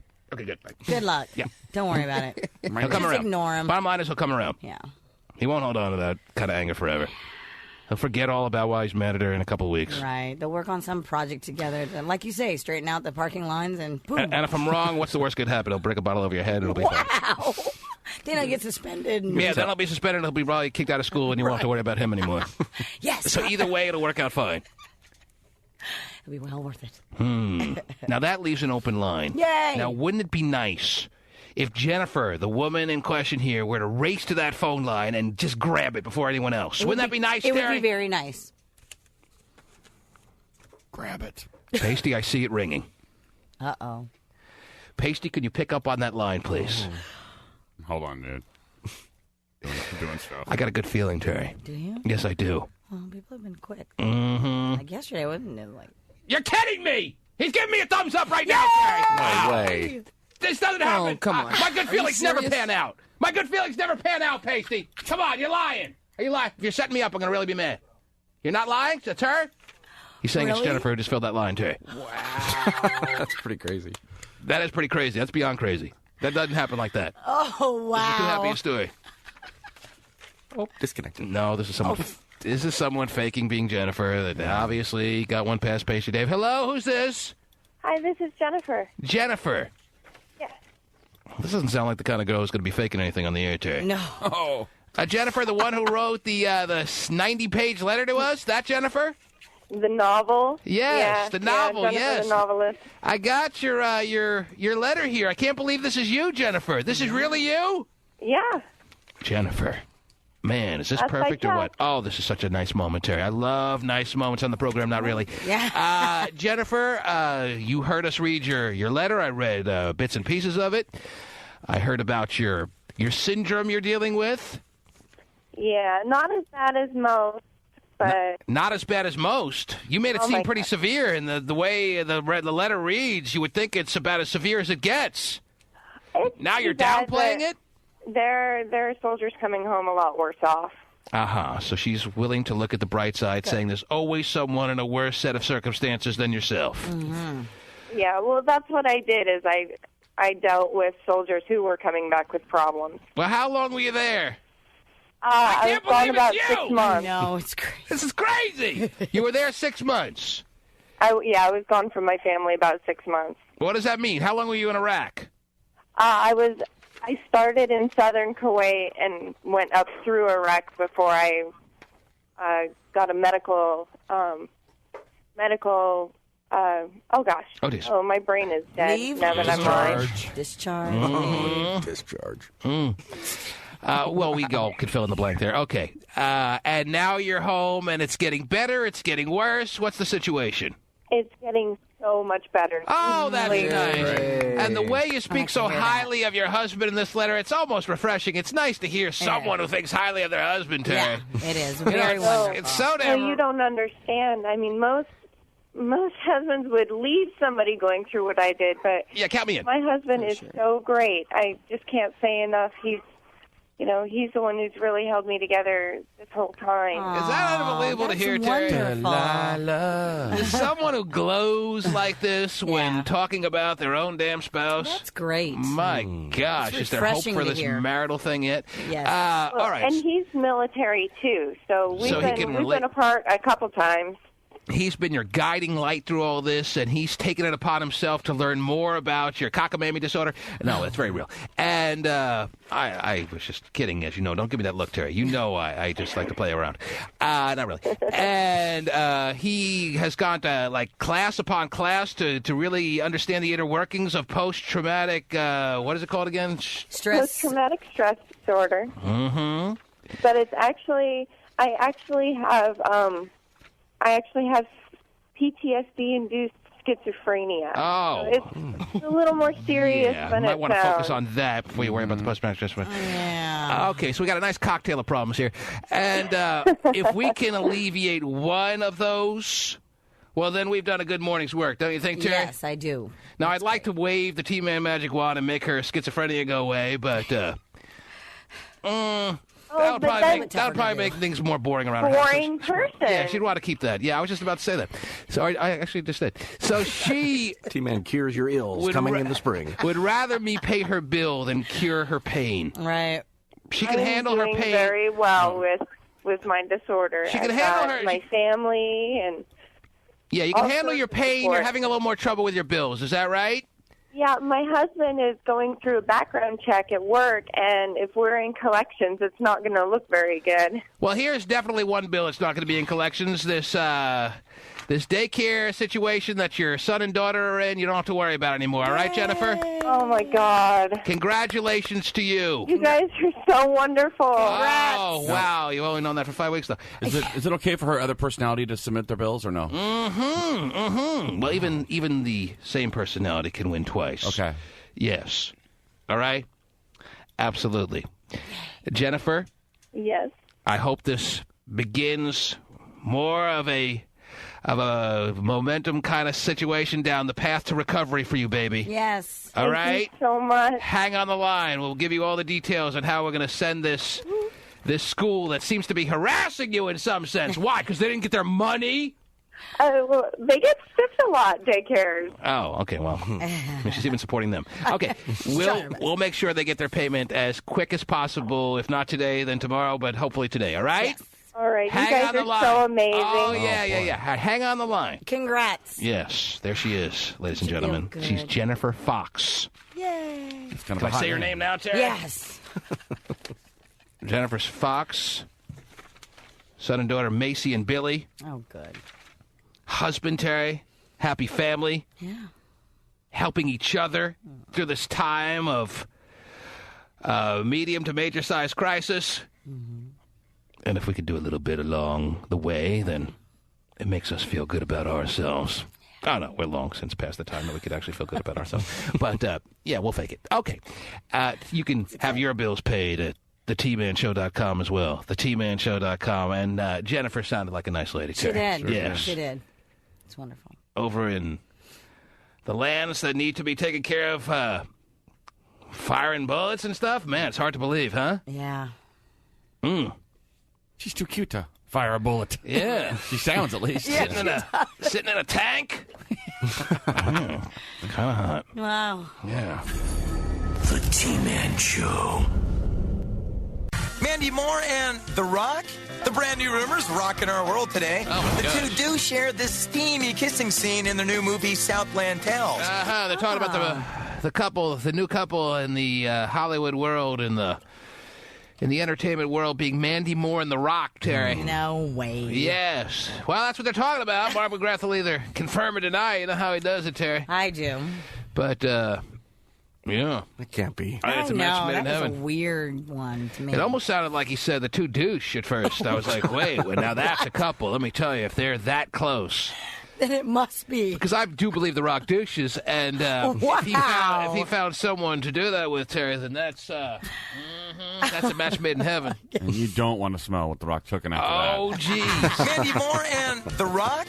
The brand new rumors rocking our world today.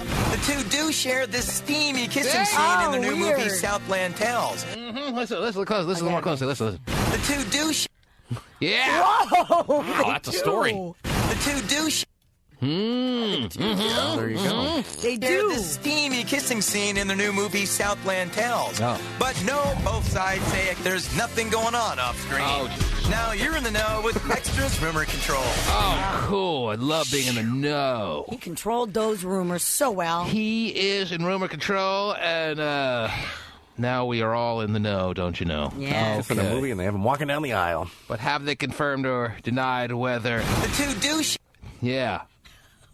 Have they gotten to the bottom of that? 50% of them probably do. Because, you rub it up against other wrestlers, you feel all grody. Oh, stop. He's going to host Saturday Night Live this weekend, too, by the way, The Rock is, yes. Or at least he's scheduled to. But if the writer's strike is still ongoing, which it probably will be, you can forget it.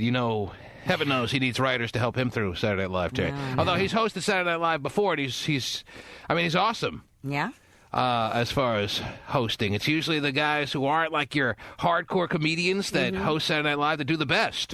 Like they're talking, I didn't watch, but they talk about this news guy who did Saturday Night Live, Brian Williams, who did it last Saturday night. Right. That was like outstanding. It was off the charts as far as how funny he was. Anyone see that? I saw did, it? yes. And it was as big as they say it was? He was really funny. I thought it was great. There was one turd sketch, but that was it. The rest of them were pretty funny. There's always one that's just like, are you kidding me? Please end. But I thought he was great. It's cool to see him out of character. I think there's usually more than one of those, but... I mean, one really bad one. Some are like, he was good. All right. Cool. Because he's such a stiff, you don't get to see him goof around and be funny. It's these stiffs that when they get on Saturday Night Live, maybe it's because you're not expecting much out of them or whatever the reason is, they knock it out of the park, Terry. Yeah. And The Rock has done Saturday Night Live before and has been pretty freaking big time. So he may be on this weekend. Wow. But all TV is canceled until further notice. No, I know. They're canceling shows right and left. And you know what? No one seems to mind because there's so much to do out there these days. That's what the networks better realize. That people are going to be fine without TV. Yeah. There's internet, there's video games, now more than ever. I mean, people don't need TV that much anymore. Seems to be. So if you guys want to lose money over losing viewers and losing the loyalty that you actually do have out there amongst the people that are watching television, then go for it. Right. I think they should pay the writers, Terry, because people's habits already are changing as far as their less interest of watching TV, and this could just seal the deal. Yeah. You got to keep people watching, because if they change their habits full time over the next few weeks or months, you can forget about TV as far as on the grand scale for the future. It'll be a thing of the past. Yeah. It affects me. It's all I do. It's all Steven does. He'll be back.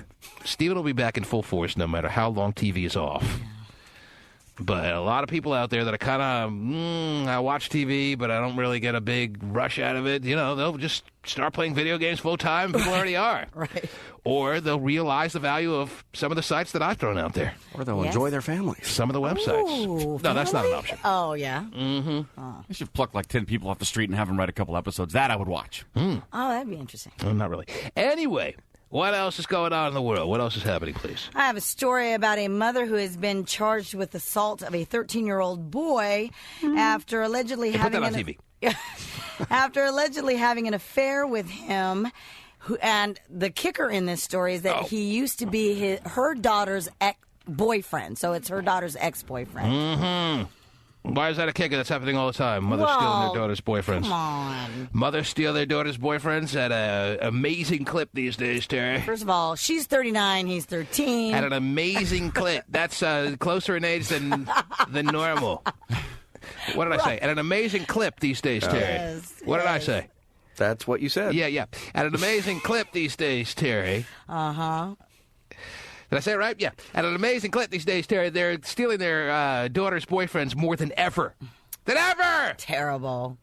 Why have her when you can have me? All right. I have more experience. Mm-hmm. Jeez. Mm. They did a 4-month investigation into this little relationship. And the boy's parents became aware of the relationship and then notified the police. Mm-hmm. So that's why I didn't have sex with moms growing up, Cherry, because I didn't have any girlfriends. Okay. That's all I needed. But it wasn't happening at an amazing clip like it is now. It was few and far between. Now it's pretty much every 13-year-old boy who's dating a girl really gets a crack at the mom if he wants. Really? Because moms are too damn envious of their own daughters. So moms are having kids. Huh? Jeez. Yes, to set their future social life up. That's why moms are having kids. What else? What else is going on? It's sickening. Not really. Yeah, this is a pretty interesting story about a teenage girl, 16-year-old girl who won a fight. It's sickening. Some more. A 16-year-old girl won a fight to have an anti-abortion club at her high school. Oh, you got to have one of those, Terry. You know, the Key Club. You got to have the what other clubs do they have in high school? The chess club. Math, chemistry. Club. And right next door is the anti-abortion club. It's called the Pro-Life Club. Yeah, I don't really know if that's something that's necessary in every high school in America. The anti-abortion club, maybe you can wait a couple of years before you get all up and bothered about your anti-abortion feelings. Well, not her. There's plenty of time for all that kind of feelings for the future. I mean, you don't have to have it at 16. Well, she started it. Is there an epidemic in the school or something? Well, there always is, Stephen. I mean, this is America. Let's be honest. And there are a lot of girls getting pregnant, yes, even in high school and younger. But the anti-abortion club, yeah, if this president, the one who was so worked up that she got her own club started, she gets knocked up, she'll be like, never mind. I'm going to step down now as the president. Oh, did I say anti? What did I say here? What? Tongue-in-cheek. According to this story, for its first gathering, about 20 people attended. 20 students attended the anti-abortion club? Yes. It's more than go to the kid club meeting. I guess so. They had treats. According... 3 times as many as the chess club. They have chess clubs? Yeah, they do. I don't know. Steven said the chess club. That was Steven's first thing he said. Oh, chess club. Yeah. That's one for sure. They say that this club also promotes teen sexual abstinence as well as opposing. Well, it's all those shenanigans that go on in the chess club that make you have to have an anti-abortion club. Oh, yeah. I'm going to put my rook down here in my private area. It looks funny. Let me stick my bishop right here, baby. Guys. I think you're in check. And I can only go diagonal. Oh. Don't make me castle. Oh, geez. I'm gonna castle. Oh, man. You know how to play chess, Terry? I don't. Oh, it's a fascinating game. That is great. Yes.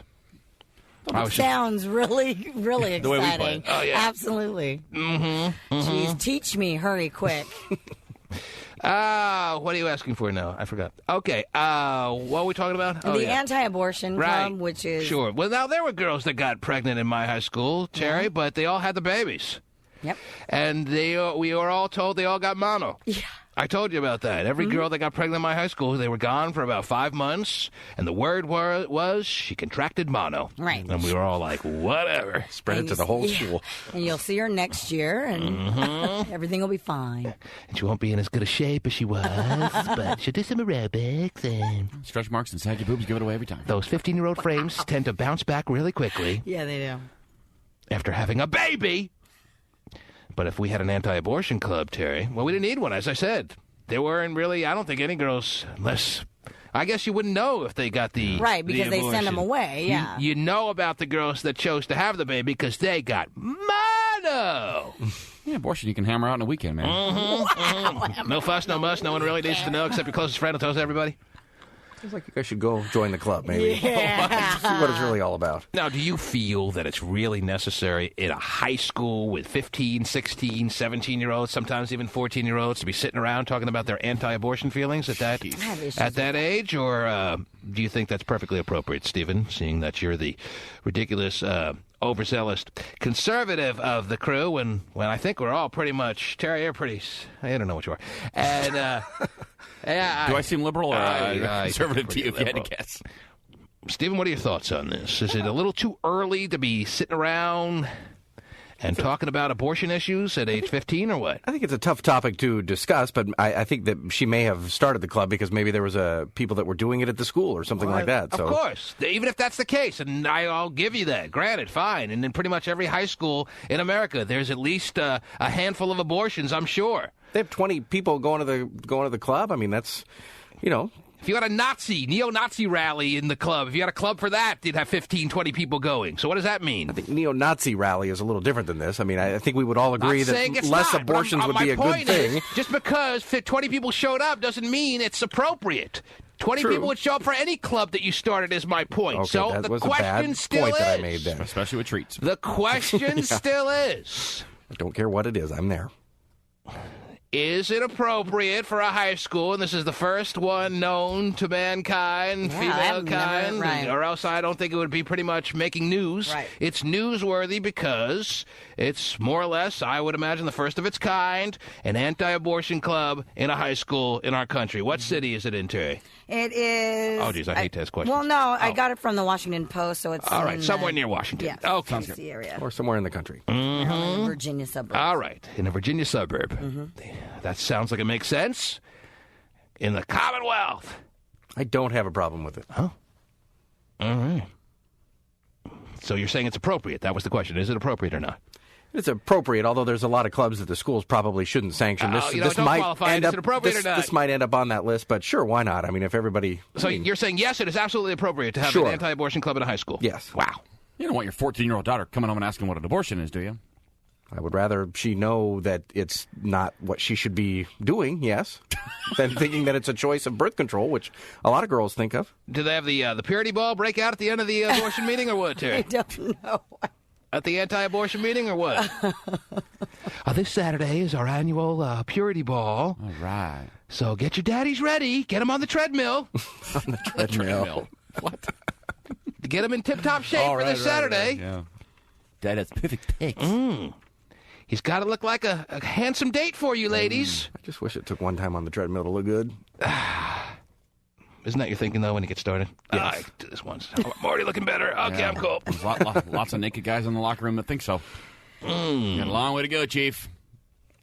1-866-663-T-Man is the number to call. Let me see what the thoughts are on this. This is a pretty heavy subject, Terry. It is. More political than perhaps we tend to like to get on a day-to-day basis. But since Stephen is now shaking the cage of pretty much everyone Stephen. Shake it. in this listening audience of ours, Terry, by saying absolutely appropriate. Every high school in America should have anti-abortion clubs. That's what I This said. is long overdue, and this was a long time coming, and I can't believe we've been living in a world without high schools having anti-abortion clubs. That's exactly what he has put on the record. What are your thoughts on this? For high school-age girls to be sitting around giving their thoughts as it pertains to being anti-abortion. Diagrams of homemade bombs to go attack the clinic with this weekend? That's right. Some people don't actually blow up clinics. Oh. Just so you know. I know. I'm aware. I'm just kind of playing around. And it could be more than just, it could be more of a discussion on pro-life and life issues rather than just the act of the abortion as well. All right. Well, you're setting the minutes for this weekend or this week's meeting. What are you bringing to the floor? What's the agenda? Well, I don't know. I I've want not you to really morph thought about it. I want you to morph into a high school girl. Okay, wait, you did years ago. Okay, you're now a high school age girl, Stephen. What are you have the gavel, you have the conch. What are you bringing up as far as conversation at the anti-abortion meeting? Can I be piggy? Too late.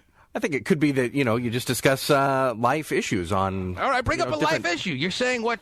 Give me a specific issue. Pretend like you're in the meeting. Oh, yes, meeting will come to order. Cute little Stephanie Kilbreath is going to bring up our first topic today. She sounds hot. For our anti-abortion get-together. How about those Democrats thinking that third trimester abortions are great? How about that? Let's discuss that. Wow, that's that's what a 15-year-old pretty guy heavy, dude. I was going to say, I'll probably start with some pictures of abortions just to freak everybody out right away. They love to scare people. I don't necessarily think that that's what it's all about. Look what happens. Well, it's not to teach people about it, because anybody going to this club is already against abortion, is my guess, and they don't need to see the pictures of it. Alana! Well, but even though there's a lot of people who are young in that, in high school, and remember, most high schools you start when they're 14, and maybe they are getting the information, but to draw, home anti-abortion stuff, you have to show the graphic stuff. Not so necessarily. it wouldn't surprise me. I disagree with that. Alana, you're on the air.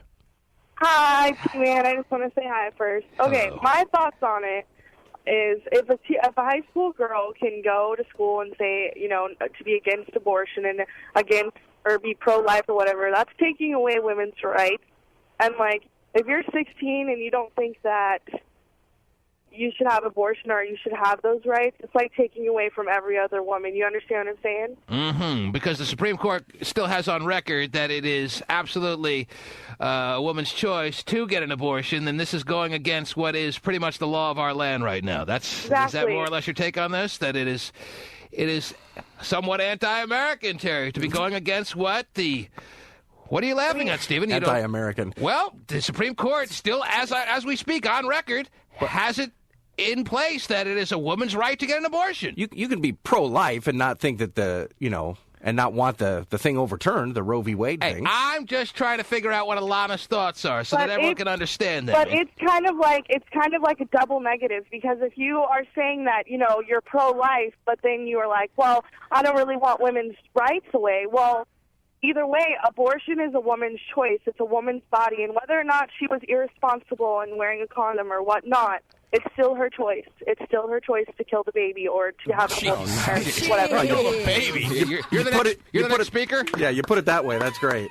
Man. They just recruited you at the anti-abortion meeting. Yeah, she's going to bring the machine. Kill the baby. Now, understand, Stick the hook right in his head. Yeah. This young lady she has strong religious feelings on this, too. That's, in fact, one of her quotes was, I feel God has put it in my heart put this club thing idea in her heart for a pretty long time. So it's very religious based. So it's not her doing it. It's her God acting as a pawn to keep it in the chess club mode. Right. For her maker to... yes. He gave her a mission, and this was it. Acting on his behalf. Yes. I see. The reason I bring... radical way of thinking, as Terry's... If you're not getting... Stephen doesn't seem to be getting what you're getting at, and Terry. the other thing, too...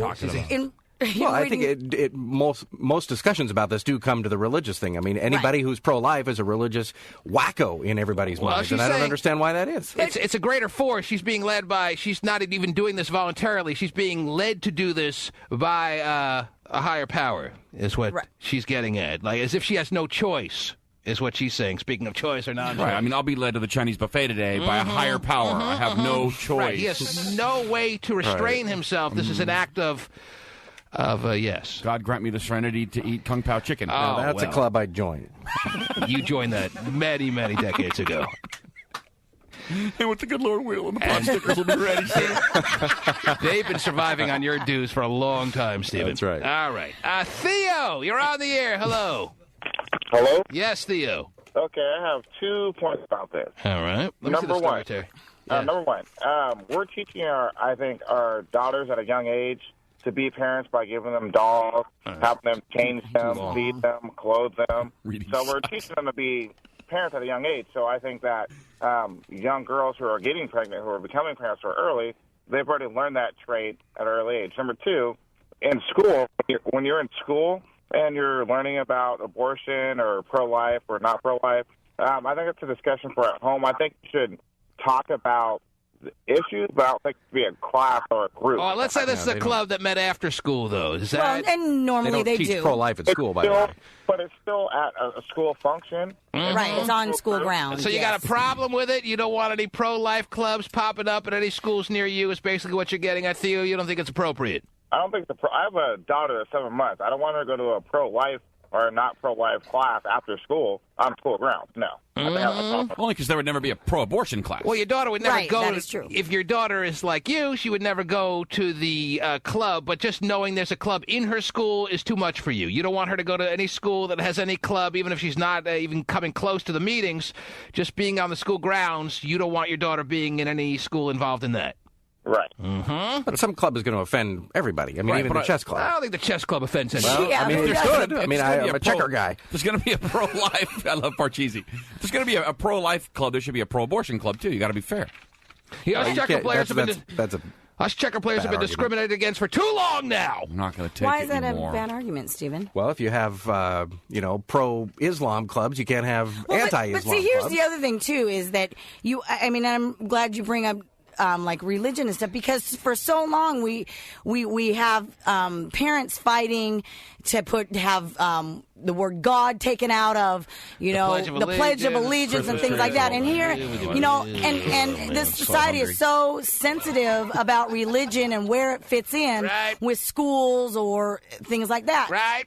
I mean, to the point where now, especially in like middle school, elementary school, you can't even celebrate Christmas because you're leaving out And I think that's ridiculous. Right. So what's your point, Terry? Well, Sounds like you're all of a sudden ready to attend the meeting. No, what I'm saying is here you have, and like as Stephen pointed out, pro-life is generally very religious based. Okay. It turns into that. It's And your not point necessarily is? that. It shouldn't be there because It shouldn't be there because It should be removed from If you can't have Christmas cupcakes, you definitely ain't having any anti-abortion clubs. What if you combine the two? You have abortion cupcakes. Oh, wow. Mm-hmm. That sounds like a delectable treat. 1-866-663 He-Man. Greg wants to give his thoughts. Yes, Greg. Hey, what's going on, T-Man? How are you, sir? I'm doing well. I just had a few thoughts on this subject. Kind of like you said, ties in with yesterday. Just changing times, and I think there's a lot of people that are doing stuff like this. Parents teaching their children to do this stuff who are obviously, like you said, religious, and back in the day when people were getting married at 18, they could wait until they're 18 to have sex, But nowadays, if you're not getting married till 22, 26, 30, how are you going to stay a virgin till then? Yeah. All right. Ask Pasty. Okay, yeah, Pasty has found a way. Anyway, my thoughts on this are very clear. And Terry, I'm a very pro-choice guy. I have no problem with the anti-abortion club. Okay. Being a pro-choice guy, how does that grab you, huh? Wow. Because I like all these meetings to be more structured and out in the open as opposed to underground in their basement plotting and who knows what they're doing in their religious freaky ways. Not to say anyone who's anti-abortion is religious and freaky, but any kind of meeting I would want out in the open, Terry. So, yes, I'm a pro-choice guy. Whether or not I would choose myself to have an abortion if it came to me personally is another story, but I believe in everyone's right to choose, as you obviously are aware of, Terry, after listening for so long. And you have been listening to the program for a little while, Terry? Yeah, for a bit. And even that being said, the anti-abortion meetings at this school can go on! Woo! So you just like to keep an eye on your wackos. Yeah. I don't think it's a wacko to think that there should be less abortions. I mean, that's... You want your wackos right out in front of you where you can see them. I just think everyone has a right to their meetings. Fine. Let them have meetings. Whatever the meeting is about. All right? There's nothing wrong with people getting together and meeting on subjects, especially if they want to do it in a high-profile, structured way. Mate! Great! See what girls walk into that joint. You got the skinheads meeting here pretty soon, too. All right, fine. Does it not skinheads open? to people who are pro? If the skinheads wanted to have a meeting after school in a certain room in the school, I think it would be better than the skinheads meeting in wherever they would choose to meet. Well, but outside of the sight lines of those who may be able to keep tabs on what's going on. Okay. All right? All's fair. You're right. Okay. So let's not get so bent out of shape over something that is not that huge a deal, all right? What are they going to do? They're going to start converting people early? Is that what you're worried about? Converting girls that might have been pro-choice, that you'd rather stay pro-choice, Terry? Maybe so. Hey, we're That's the hottest their girls in the school. Well, but that is, they're definitely trying to educate them. Yes, I understand that. But again, I agree with the one caller who said that kind of stuff should be a discussion at home with your parents. That's true. Shouldn't. Well, you can't take both sides, Stephen. Well, I mean, I think that you can have the club at the school, but also most of this education should start from home, for sure. Alex, Palo Alto. Go ahead, sir. Hello. What's up? Hey, man, I just wanted to share my opinion with the crew about abortion and stuff. Wow, it's really heavy this morning. It's really getting to me. Yes, go ahead, Alex. Next segment, God talk. People Yes. nowadays... What? I just think people nowadays have a little too much freedom. A little too much freedom. A little too much freedom. And that if Hitler won the war, we wouldn't be dealing with this kind of stuff.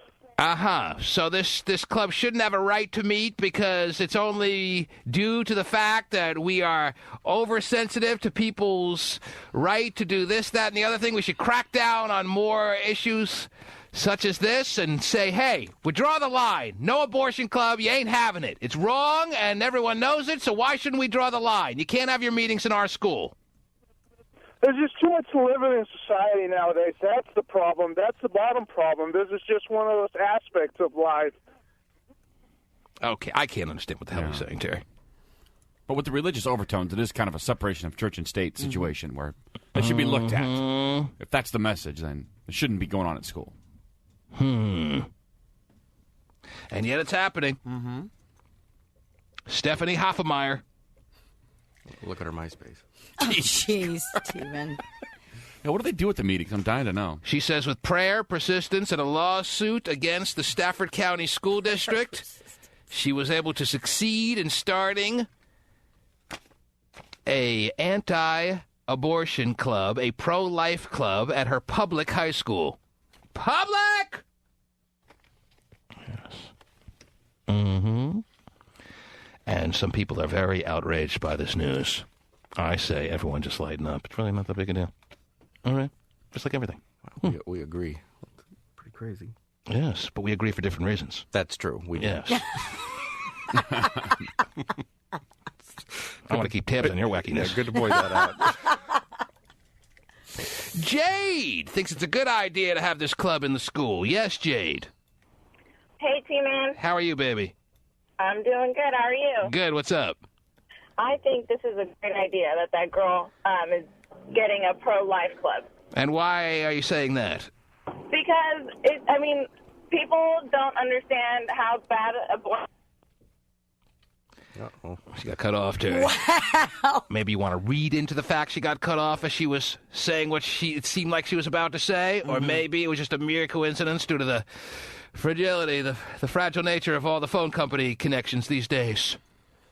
That's up to you to decide, ladies and gentlemen. That's your choice. Oh, I want to have an anti-phone choice club. You don't get to choose. Better than we'd all have the same plan. Right next door should be the pro-abortion club.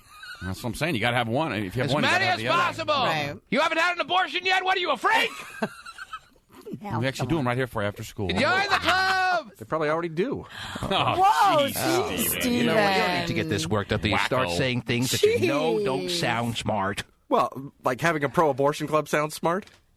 Very dumbest idea in the world. Some can argue, though. That's the dumbest idea in the world, he says. Pro-choice, whatever. Just after championing the cause of having the pro-life club, he calls well, I agree. It was said as a joke, but all right, never mind. Anyway, 1-866-663-T-Man. People are dying to talk about this, believe it or not, Terry. Oops. Everyone wants to give their thoughts. Usually try and find People stories want to talk about abortion? That's weird. Uninteresting to you. No, I'm just kidding. Why couldn't that driver have hit you a little harder this morning? Just playing, not really. Let's start a club. The T-Man Show. Terry, the 16-year-old girl in question, the one who sued the school district to get her anti-abortion club in her school, has been seen around the school wearing a T-shirt that says, "Some choices are wrong." I don't get it. Why at 16 would you wear a shirt that has such a potential to flare people up when they actually realize what you're getting at with your T-shirt? First, people have to realize what the hell that means. Right. And then once they do, it's going to incite some people. Why don't you just wear a typical teenage 16-year-old T-shirt that says hot kitty or something like that? A lot of cleavage. Hot kitty. I don't remember having any causes when I was 16. I didn't care about anything. You have plenty of time for causes when you get older. A little radical. Why is she wearing shirts that say some choices are wrong? Could even keep the acne off my face, much less have a cause. That was your cause. Keep it off. No kidding. So the biggie size choice was wrong for me. Yes. And also, she's had buttons that say she's a child, not a choice. So this is a pretty serious 16-year-old girl we're talking about here. Right. You would think if she's starting the club, she's serious about it. Yes. Well, I wonder if she'd allow a girl who's very vocally pro-choice into her meetings. She says that anybody can come. Oh, is that right? Yeah, Yes. but she'll be treated like the black sheep of the group, Tara. Yeah, well. You can't eat our cupcakes. I might have some interesting discussions. I'm sure. Oh. Okay, yeah, I want to be a fly on the wall for that. Anyway, people are dying to get their thoughts in on this, so let us take a few follow-up calls, and then we'll move on with our lives. How does that sound? Sound good? Okay. Emily in Berkeley, you're on the air. Berkeley checking in on the subject. Yes, I wonder what side that might be on. Go ahead, Emily. Oh, good morning, guys. Good morning to you. Well, I am definitely pro-choice. In my mind, that means I'm pro-life because I care about the person that's actually here now rather than what could be. However, I don't think that there's anything wrong with this girl having this club in her school. I think that today we have so many demands and expectations on teenagers to be independent and responsible adults. If we don't give them the forums to meet with each other and discuss things that are important to them, how can we expect them to be well-rounded adults and make good decisions? I may not agree with this girl, but I think also many teenagers look at abortion as another form of birth control, which it shouldn't be. I think it might be healthy for some pro-choice people to actually see what abortion is and does, not only to the fetus, but to the woman herself. Well, Stephanie Hoffenmeyer went on to say that she prayed. Yeah, this woman's way too smart to listen to this program. She prayed. Is this NPR? She prayed and asked for the will for it to be done, and thus it was, in fact, done, that she was allowed, after so many legal wranglings, to get her anti-abortion club to be able to meet in the school as an official club that the school recognizes. Yes. Emily? Yeah, I'm here. Did you know 16-year-old girls were this serious these days, or what? Well, yes, I would hope so. Do you think I live in Berkeley. Do you think it's healthy for a 16-year-old girl to be this freaking serious? I mean, she is hardcore serious about such a dynamic issue as this at a young age. Is that a good thing or a bad thing? I think it's a good thing. At least she's aware of what's going on around her. Like I said, I may not agree with her. Now, but there's a difference between being aware of what's around you and being so radically serious about it in whatever side you're taking. Well, I don't think that, they have condom clubs at school, and they have clubs for just about everything in high school. So if this is how she feels, and if there are a number of students that feel the same way, as long as they're not advocating hate, what's wrong with her meeting with these other students? Well, there may be a lot of people. Feel? There may be a lot of people just attending these meetings because they're realizing all the press it's getting, and they just want to be where the action is. And this is where the action is right now, as it pertains to the school, because you got the Washington Post writing about this situation. True. This is an Arizona school, by the way. Okay, well, and Arizona is fairly conservative, but and the Washington Post is covering the story, so you get 20 people going to the meeting. You start wondering, okay, are these? I'd be the kind of person. Oh, wow, it's getting all kinds of coverage. I want to see what this is all about. Let's go to the meeting. I don't even know what the hell they're talking about. But even people that may not necessarily agree with her, if they attend the meeting, they might actually learn something, and it might end up helping us that are pro-choice. Because if you look at it this way, if the choice is not given to a woman, and if they reverse Roe v. Wade, then women are going to be getting abortions in back alleys with, hangers, and then they're going to be dying. Nice. What are you going to be? Well, it is a horrible thing. What are you going to? Yeah, we saw Dirty Dancing. What are you going to be doing with your day today, Emily? I'm working. I'd say, who the hell's Ron Johnson? And I'm not going to say I'm working in an abortion clinic. I'm not in the medical field. What do you do? I'm an accountant. You are? Just like my dad. Yeah. Oh, well. A couple of boring folk. Okay. Hey, I resent that. Well, my dad's an accountant, so I can say that because I'm half accountant. Very good. Thank you. Only the good half. Emily, I thank you for your call. Thanks, guys. All right, take care. There she goes. She brought an intelligent perspective to the show. Is that right? That was crazy. From what I hear, I couldn't understand. Stop it. An intelligent perspective that obviously is sorely lacking. Who screened that? Yeah, I don't want ever a call to get through like that again, Pasty. Yeah, no one's smarter than us ever on the phone. Hell? Jaron is on the air. This is the last call I'm going to take on the subject. Less than 10 seconds. Yes, Jaron, go ahead. Is it Jaron? Oh, Jaron's a girl. Is it Jaron with a J or what? Yeah, it's the J. Jaron. Go ahead, Jaron. Hi. Yeah, I have, several opinions on this. Oh, jeez. Several. Mm-hmm. I think... Let's hear about 4 of them. Go ahead. No, I think it's a good thing that a club like that has started, but I think that people who are pro-choice should come into the club so that it's a place for them to talk about their different opinions. Mm-hmm. Well, I don't think really that's the idea of the club, though. I don't think it's a club that they want to discuss the pros. I think they pretty much are recruiting people to come to their meetings who have made the decision that abortion is not holy, blah, blah, blah, and they want to discuss maybe not hardcore anti-abortion strategies or just the way they want to go about living their lives, and that's fine. She sounds pretty radical. I don't think she's looking for another opinion. What I heard you say earlier was that she said anybody can come. So I think it's you have to say that. There are some things you just there are some things you just have to say. And I think she's saying now that she's won this lawsuit, or it actually never even got to a lawsuit, just the fact that she threatened the lawsuit had the school district cave, and they gave her the club that she was asking for, the anti-abortion club in her high school.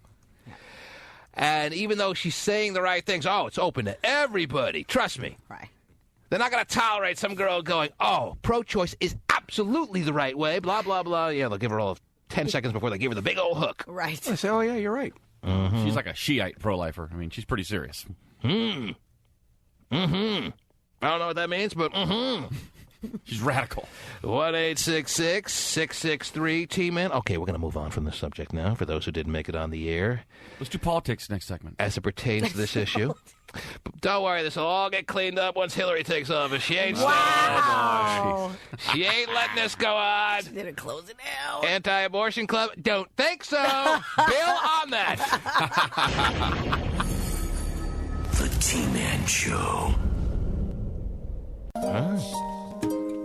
Rosie O'Donnell isn't commenting, but Variety is reporting that the controversial daytime diva is in talks with cable network MSNBC for a new primetime talk show. The program would reportedly coincide with the upcoming presidential election and focus on current events. You excited about that? You think that's a good deal? I don't know. I'm kind of Everybody likes Rosie's. I expected more out of Rosie, Terry. I expected more than a little nighttime MSNBC show. So what's she going to do? Just transfer her video blog over to the MSNBC network or what? So she doesn't have to actually leave the house. She can just have the cameras in her home and just do what she's doing online now on a cable channel. Maybe so. Maybe they'll just build a set for her. Pan the camera down. You see her girlfriend down there going. Oh, wow. Is that what she wants to do? She wants to be able to work out of the house or what? Or is she actually going to go to a studio? I actually think she's going to go to a studio. Well, that's what I understand. I expected more out of her. I mean, everyone has tried that time slot on MSNBC. It didn't work for Phil Donahue. John McEnroe, right? John, did he do it? Well, he did it on CNBC. But MSNBC has had a slew of people. That's a dead spot in the cable channel nighttime lineup. If Rosie can make that work, then she is every bit the TV diva that she claims to be. And why do we want to hear her opinion again? I don't know. Anyway, because she has a lot to say. And she says it very loudly. And her video blog is the most watched thing on the internet. Not really. Anyway. Yes. That's very exciting, I guess. Huh? As I said, I expected more. I expected, I don't know, a network show or not some little hack cable channel like MSNBC. Well, you wanted to brash Rosie, you're going to get her regardless. Well, she'll be able to, she'll be able to go off on whatever she wants on MSNBC. Right. So there you go. Maybe that's what you wanted. Just outright, absolute freedom that you can't get from the good old networks these days. Right. She can bash everyone and anyone whenever she feels like it. And get her coaching muff done. Whoa, that's a bad gig. It's an anything go. Now I get it all. It makes sense. Yes, it's an anything go situation for Rosie, and enough people watch that cable network that it works. Right. She doesn't want the restrictions that you get with network TV. See, it took me a couple of seconds to figure it out. All makes sense. It'll be canceled in 6 months. Mm-hmm. I don't know. We'll see. As I said, if she can make a go of that, she can do it all. Is The View still on the air, by the way, since she left? No, The View was canceled last week. Okay, good. About time. Once they realized Elizabeth Hasselbeck was going on maternity leave, they realized, where are we going to get our snappy, smart one-liners from? And they said, let's just throw in the towel. We got nothing here, Carl. So they called, to replace Elizabeth Hasselbeck, they're calling on the bright, vibrant mind of Jessica Simpson. Oh, That's right. wow. Right, yeah, she's co-hosting. What's that? Really? Where are we going to find a woman who has as much air in her head as Elizabeth Hasselbeck? Someone get on the phone with Jessica Simpson. After those episodes, Elizabeth Hasselbeck is a genius. That's a smart plan by her, then. Yeah, brilliant. Jerry, what else is going on in the world, please? We're in the 9 o'clock hour on a hump day here. What do you got for me? Wow. Well, in Maryland, 3 football players were stabbed in the hand during a post-game handshake from an opposing player. They were single file, on the 50-yard line, do a little handshake. A little too much celebrating during the game, huh? As the losing team was getting their ass kicked, so they decided, hey, can't let them get away with that. No, one player, yes, you're right. See, I can understand the frustration when it comes to losing, Terry. I don't know about stabbing people. Yeah. But you watch another team, and the way people celebrate in your face these days when you're getting your ass kicked. It was a high school game, yes, right? Yes, a high school football game, yes. Was one high school dominating the game? Oh, yeah. The winning the score was 55-7. Yeah, that's pretty much dominating. Yeah. And that's more than you can tolerate. Yeah. And I'm sure the team that was on the winning end was certainly not going out of their way to make the other team feel like they weren't having it rubbed in on them. Mm-hmm. A little too much dancing, a little too many high fives. A little too many gestures on the losing team's sideline. Not that I'm justifying going to the 50-yard line and stabbing your opponents. Right. I'm just saying that I can understand how the tempers start flaring out there these days, more than ever. Flea flicker with 30 seconds left. That'll do it to you every time. And then the team touchdown celebration dance in the end zone. Yeah. So dude came out with a knife and started stabbing people at the 50-yard line? No. It was a small folding knife, and he cut the hands of 3 players. 3 players? Yeah. You'd think the second would have told the third, okay, you may not want to shake his hand. Yeah, but it goes fast, though, when you're like doing the good game routine. Yeah. Boom, boom, boom. Yeah, boom, it goes boom. really fast, So he had a little blade tied to his hand or what? I don't know how they had it, but it was just one of those little folding knives, so however he did it. In the old days, used to be a buzzer. Not anymore. Flour. Now you're slicing veins. Man. Well, that's nice. Blake High School versus Magruder High School. I mean, I'll be playing video games online. Everyone plays Xbox Live and stuff. You'd be shocked at some of the things people say to each other, Terry. You got the N-word flying. It's awful. It's absolutely awful. I mean, you think that the younger generations aren't as prejudiced and as filled with hate as the way it was with the older generations, and then you read YouTube comments. All you gotta do is go to YouTube and read some comments. You'll see the N-word. You'll see all kinds of just horrible things being written. No, you're right. I have. I've even listened to some YouTube stuff, too. I have a friend who plays Xbox who's black, Terry, and just because anyone who just even has an urban sound to them, if you beat someone in Halo or Madden, you'll be called the N-word and talk about levels of frustration. There's nothing you can do. You're just sitting there knowing that the guy would never say that to your face. Right. Knowing that they're miles and miles away, and even though you're thinking, okay, I could find a way to track them down, and I will. I mean, you just never do. Sure. But you want to kill that person. Yeah. And it's you don't know to the level that this goes on to. Yeah, you're probably right. I don't. Road rage and the rage that we have at a snap moment is higher than I think ever. Yeah. Like, where's Vinnie the Pooh right now? Doing mail? Mm-hmm. I guess I don't know. I bet you he doesn't have a sound that necessarily leans in any kind of racial direction, but you can be a white person just with an urban sound, and you'll be called the N-word, anything. Wow. That's how brutal people are. Kilbreath will never get called that, probably. Mm-hmm. Kilbreath's doing the calling. Right. Wow. Yeah, I love it. It's amazing think, though, too, that in that kind, like you say, you figure, hey, it's a video game. It's not that serious, or anything like that shouldn't be that serious. It's that serious. And it just... It's that serious, and it's, as I said, you don't even have to be someone... Channel Seattle. Oh, geez. Where's Vinnie the Pooh? Is Vinnie the Pooh there? Let me check, mate. Tell him he's calling. Would you tell... this is someone who's new there. Just put Vinnie the Pooh on the phone, please. I don't want to go through a whole little diatribe here, please. Just find him and put him on the phone line. 1 second. Okay. All right. Tom. I'm not in the mood to break these new... That's Tom? That's his name? Yes, Tom. Okay. And it's, Nice I probably should have been more cordial. He's a new worker he is. at our station or whatever the hell we do here. And probably should have welcomed him and told him, hey, this is the T-Man. We're on the air, but I don't have the patience. Okay. All right? All right. Okay.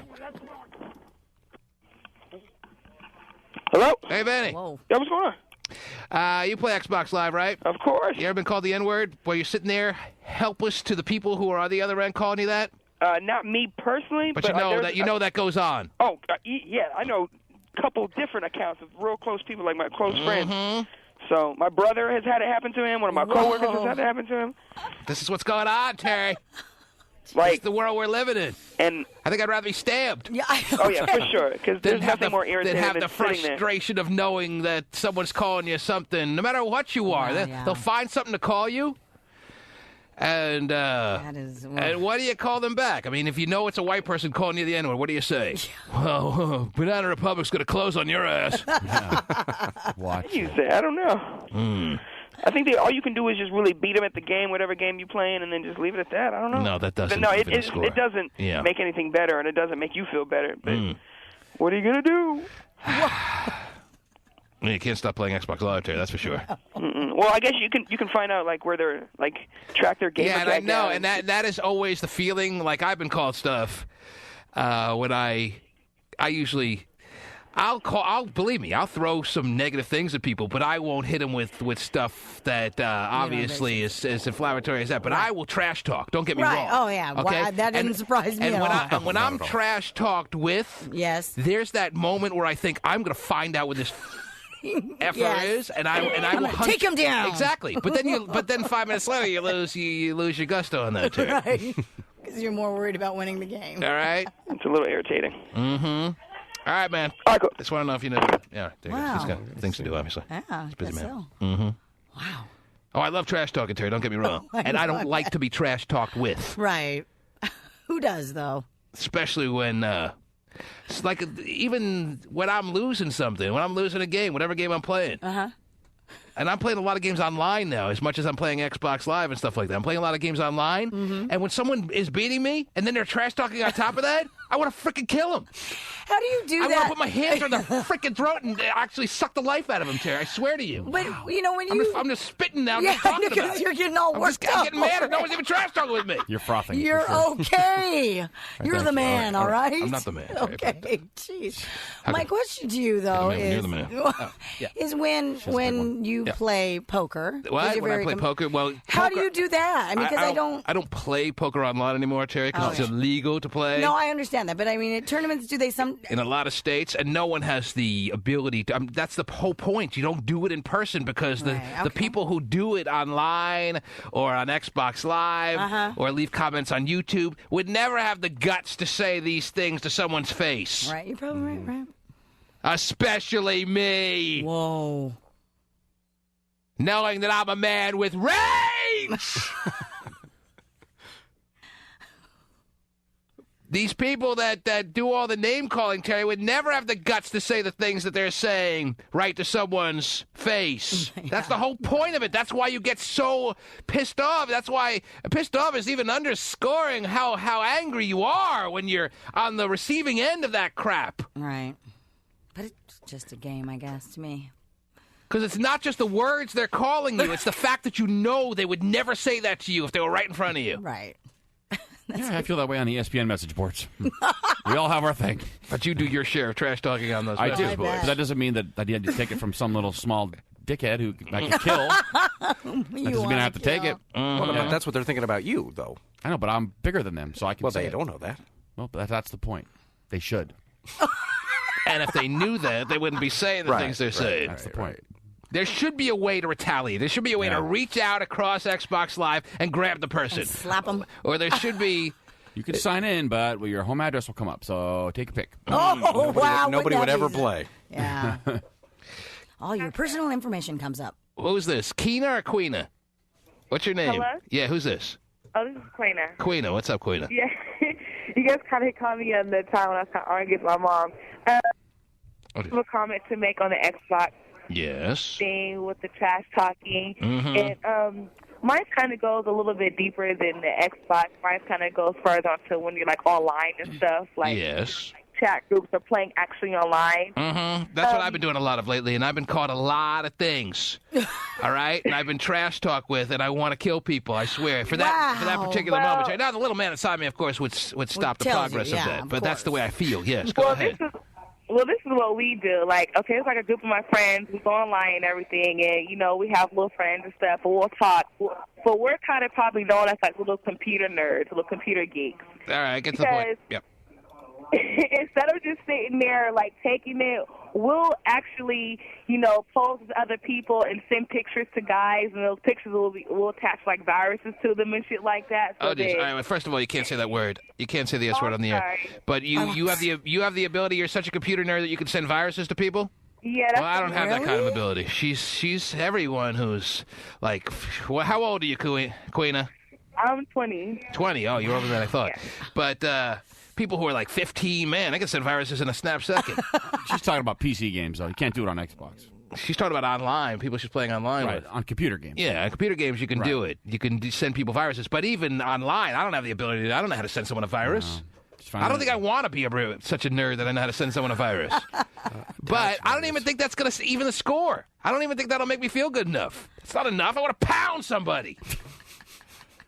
Okay. Oh, I sent him a virus. I feel much better now. I don't know if that's going to do it for me. Well, if you can't get... Watch them get a lot of spam. Well, but a virus will render your computer useless. I mean, that could be... There's levels of viruses. If it's the virus that renders your computer useless, okay, that's a nice start. Yeah, okay, nice start. But being on the receiving end of just playing a video game and being called the N-word by somebody that's like, you can't even know you... Oh my God. It's really nasty out there, Terry. I want to make sure you're aware of this. I am totally I don't think you are. You're not a video game person. No, I'm not. Because to me, again, it's a little childish to, be... I think that's such an understatement, Terry, right, but I mean... but I do understand... Obviously, you have no idea what you're talking about. So that's why I really don't make too much comment, because you probably want to reach over here and strangle me for even saying this. No, I would never strangle you, Terry, too. Roy, you're on the air. What's up, T-Man? What's going on, man? How you doing, Roy? I'm doing all right. Roy plays Xbox Live. He knows. Yes, I play Xbox, man. I play it, like, religiously. Now, no one can say for sure what Roy's what his ethnicity is, but he's got already, I can sense, a little bit of an urban city sound. You know what I'm saying? Yeah. I mean, I'm not black. I'm Filipino, but, you know what I'm saying, the place I raised, the area I was raised in, I was like, this how I talk. And sometimes I catch myself using the N-word online, too, sometimes. Mm-hmm. But... I mean, it's the worst part about it is when you're playing and you got these little, like 9-year-old, 10-year-old kids just talking smack to you. I mean, it's ridiculous. It's like, come on, man. I mean, you're a little kid. Shouldn't you be doing your homework? I mean, instead of on here, talking crazy to older man. So I even got a little cousin that I play with, and he likes to talk smack a lot. And I tell him, I was like, okay, you want to talk like a grown man, I'm going to treat you like a grown man. Whoa. And, Yeah, well, that's fine. You at least know where to find your cousin. You at least know how to even the score, give him the beating of his life. But you're playing with people you don't know, and you're called all kinds of stuff. You've been called a lot of things, right? Yeah, oh, man, I've been called. The funny part is when people get mad, even after they win. And it's like, what are you mad about? You won, Yeah, you get just as much trash talk when somebody is kicking your ass and they just want to rub it in by calling you all kinds of stuff, Terry. Yeah. I don't know what's worse, losing and hearing that. It might be worse to be losing. Yeah.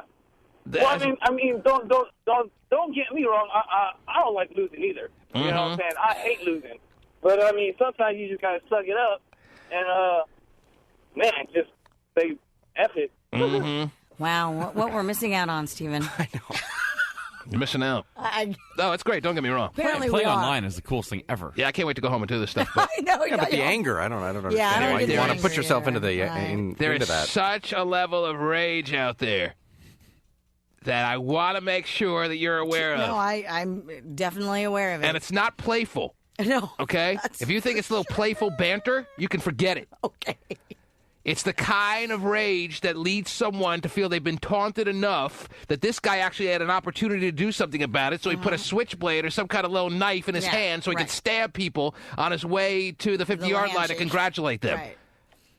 That's the kind of rage I'm talking about. That's the kind of rage I can relate with, Terry, although actually following through with doing something like that is only going to be something that gets you in trouble and counterproductive. But don't you ever kind of have to stop yourself and go, "Oh gosh, it's just a game, just No. kid." Oh, what? No, you're never able to do that when you're in the moment, Terry. Okay. Well, Stephen, maybe me and you should just play. That'd be a fun game to play. Yeah, me and you. Mm-hmm. Angela seems to have a remedy. Yes, Angela. I just wanted to say, I just void the players. I mean, I have walked in the room, and, I play Xbox Live. I'm sorry, I don't play Halo 3. I play Ghost Recon, but I play it all the time. And you put them on a don't play list or something? Yeah, I put them on the void player list, and I have a ton of friends that I play with all the time. But when I go into a random room, I actually, have gone into rooms where people are really rude, and I just void them as a player. Yeah, I've had people that I've trash talked to say they put me on their no player list, and I always felt pussy. But but there are lines that shouldn't be crossed. I even know where those lines are, Terry. I have been in a room where someone has said inappropriate things to me, and I avoid them. I even play with this girl from Scotland, and when she gets shot, she calls them an effing yank all the time. Mm-hmm. And that's if I was called that, I would be upset. That wouldn't bother me. Being called a yank, I guess. It's so funny when she does it because it's every time she gets shot. So you put her on your don't play list? Yeah, no, not her. She's my friend. But, okay. We just. What was something that was said to you that you put someone on your don't play list? They called me the N-word, and they said something because I was a girl, and I kicked their butt, and they were mad about that. And so, putting them on your don't play list, was that enough for you to feel satisfied? Yes, Yeah, you don't want to kill them. Although I don't feel like Terry, and it's just a game. I love my Xbox Live. It was just a game until they called you the N-word. I love it, but it's not something. People are ignorant. If you get upset at everything that everybody says to you, then you're never going to get ahead in life. I'm never going to get ahead in life, then. Yeah, I think you're doing all right. Man, thank you for the call, by the way. Let's go home and play. Can't wait. Yeah, I know you guys are Definitely playing when I get home. That's all I do these days. I swear to you. My wife is getting so pissed that I'm on the computer so much, Terry. Yeah? You got to get her a job, man. It's beautiful. Get her out and about. It's beautiful. Home alone. A job from 11 to 7. Yeah. Perfect. Wow. Oh, goodness. Los76. At least that's what he goes by in your chat rooms, Terry. Yes. Are you there, sir? Yes, I am, T-Man. What can I do for you, my friend? Oh, man, I'm just calling about the Xbox thing. It's kind of crazy. Are you familiar with this guy, Terry, from your chat room? Little goings-on? Yes. Go ahead, Los. Very familiar. Well, I used to play regularly until my son broke my Xbox, but before that, there's people we play Uno with because even a family game where you try to play Uno with the camera and you can see people and stuff. Uno, I love Uno. Yes. And you get people who are skinheads, and because I'm Hispanic, they'll call you spick, or you have people who are black and they'll put on a white hood and they'll do crazy stuff. During Uno? Wow! Jesus Christ, really? Where do you play Uno? Wow. Where there's a camera. Girls are pulling off their tops, guys are pulling off their now you're talking. underwear. It's just crazy. Put them on the don't play list. All of them were on my do not play Man, list. if you can't have a friendly game of Uno, Terry, obviously That's what I'm saying. nothing is sacred. You can't do nothing anymore these days on the Xbox without having somebody. Yeah, that's what you pretty much have to know going in. Jeez. That you are going to get yourself worked up over somebody who said something to you. That's crazy. Uno. Uno gets heated, though. Yeah. If Uno's getting heated, then I feel better. That's so I thought it was just with Halo 3. Oh, gosh. But then again, as I told you, I've played some online chess, Terry, against some people that just will trash talk, and I swear to you, I want to get on a plane after finding out where they are. And for that very second, I'm actually looking into arrangements Oh, God. Then you find out she's hot. And then you're really making arrangements. Girls don't play online chess. No? It's too tough a game for them. Oh, jeez. I don't see many girls. I don't play that often, but I just try to keep my mind with a lot of versatility, Terry. Sure. Sometimes I feel guilty for playing a little too much Halo 3 or going to max porn too much, so I'll try to find someone in Germany to play a little chess with. I play solitaire. No trash talking. Okay. See, well, if there's trash talking in Uno, there's trash talking in anything. Well, I'm telling you, by yourself. I've had as much trash talking playing a game of chess online than anything. You should hear what I call myself when I do Sudoku, Stephen. Rip myself a new one. That's a tough game, though. But trust me, you've gotten even with yourself. Like go into that Chinese buffet. Oh, I cannot wait. Yeah. Can't find a good one right now. Oh, wow. I'm still looking. He's a little upset. I'll take about suggestions. That's right, they boarded your favorite one up, yeah. They did board it up, yes. So you have to choose between Chinese buffet and Halo. Well, you can do both. You can do both, yeah. What the hell are you talking about? Why While you at the buffet, you can... Oh, you fill your gut and then you run home and play. Well, I'm thinking like if fill a bag you can and only go do home. one thing. That's like right can't- now it's either Chinese buffet or Halo. Like right now. Stop hitting with this ridiculous little if you had to little... It's a dumb hypothetical. All right? Wants to play a game. Would you let him Dumb play a game? hypotheticals, man. What's all with the negativity the last couple of days? Because we've been with you able to guys? master the ability of going to the Chinese buffet and playing Halo. Okay, you can do both then. Steven's feeling attacked. John! Well, no, they're just negative. Negative Nellies. Negative. John in Mountain View, go Don't ahead. tell me you haven't noticed it, Terry. No. What's up, T-Man? What's up, John? How you doing? Pretty good. What's up? I was just commenting, basically on what you've already been talking about. It's a damn shame how people treat, the whole situation just because, like you said, they know you can't get to them. Mm-hmm. So they want to talk a lot of mess. But So I've had plenty of times where guys have said the same thing. I've been called the N-word while playing. And then I'll tell them, you know what? That's rampant, Terry. That's rampant. The calling of the N-word of people playing Xbox Live, and you feel like I have got on record saying that at that moment, now, whatever you've been called, whatever is your hot button, and at that moment, I have felt like I wanted to, if I could, just reach out through the Xbox world and kill somebody. Of course. Yeah. I mean, actually, I told saying the and guy doing it are two different things. Yeah. But you're saying that you felt that way, right, John? You're right. And I told the guy, you know what? I hope your effing plane crashes. You know what I'm saying? Like, you deserve to die for just saying stuff like that. But, I mean, of course, I would never really act on it. But, it's just a feeling at the time, Yeah, sometimes I'm like I'm typing back, I will find you and I will kill you. But then I'm like thinking, all right, if this is something that is going to get me in trouble if I actually hit send on this. But then I do, and I take my chances. Exactly. Exactly. But Yeah, it's that serious. I just want to make sure you know, Terry, that it's that serious. John understands. Obviously, he does. But- Yes, Terry, and I think you should be just as pissed, Terry. Okay. Right? All right. Terry doesn't understand. She's never been in the world. I don't think she's really passionate about anything, right? Yeah. Terry's lost a passion for everything. Well, no, that's There not you true. go. I'm passionate about kids. That's why I have so many. Oh, well. All right. So there you go. My one passion. Wait till one of your sons comes to you and in tears saying he was just called the N-word while playing a little game there, Terry. Yeah, it's just a game, kid. Move on. Yeah. I do say See if you don't want to track that little effort down. Huh? Give me their keyboard. I'll find you and I will kill you. This is his mommy. That's what you get. Well, that would make sense because she's passionate about her kids. There you go.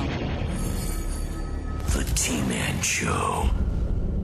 Oh, boy, man. Oh, what an interesting day, Terry. It started with you getting rear-ended. Oh, my gosh. You're not joking. You got any whiplash? You all right? You No, I good? think I'm okay. I mean, it was the most bizarre thing. Uh-huh. You weren't physically harmed in any Luckily, capacity? no. What a trooper you are for being here after all you had been through this morning, Terry. Right? Yes. Try and do my best. Now, if you don't mind, I'm going to cut the proceedings off rather quickly because I have some headaches I got to deal with right now, if you don't mind. All right. All right? I don't mind. Okay. Girls that are late on their period, that kind of thing. Oh, jeez. Whoa. Never said it was that bad. Okay. Nothing that you can't solve. That's more than a headache, I guess. A couple of little headaches. Okay, yeah. all right. Sorry. Okay. Don't try to guess. You're never going to nail it. Right. Anyway, Terry, Yes, I sir. hope you feel better. All right. All right? Go Handle my business. soak yourself. Yeah. Ooh, that sounds nice. All right? Okay. Yes. I will. Steven, do the same. No, I'm going to. Thank you. All right. See you all tomorrow. The T-Man Show.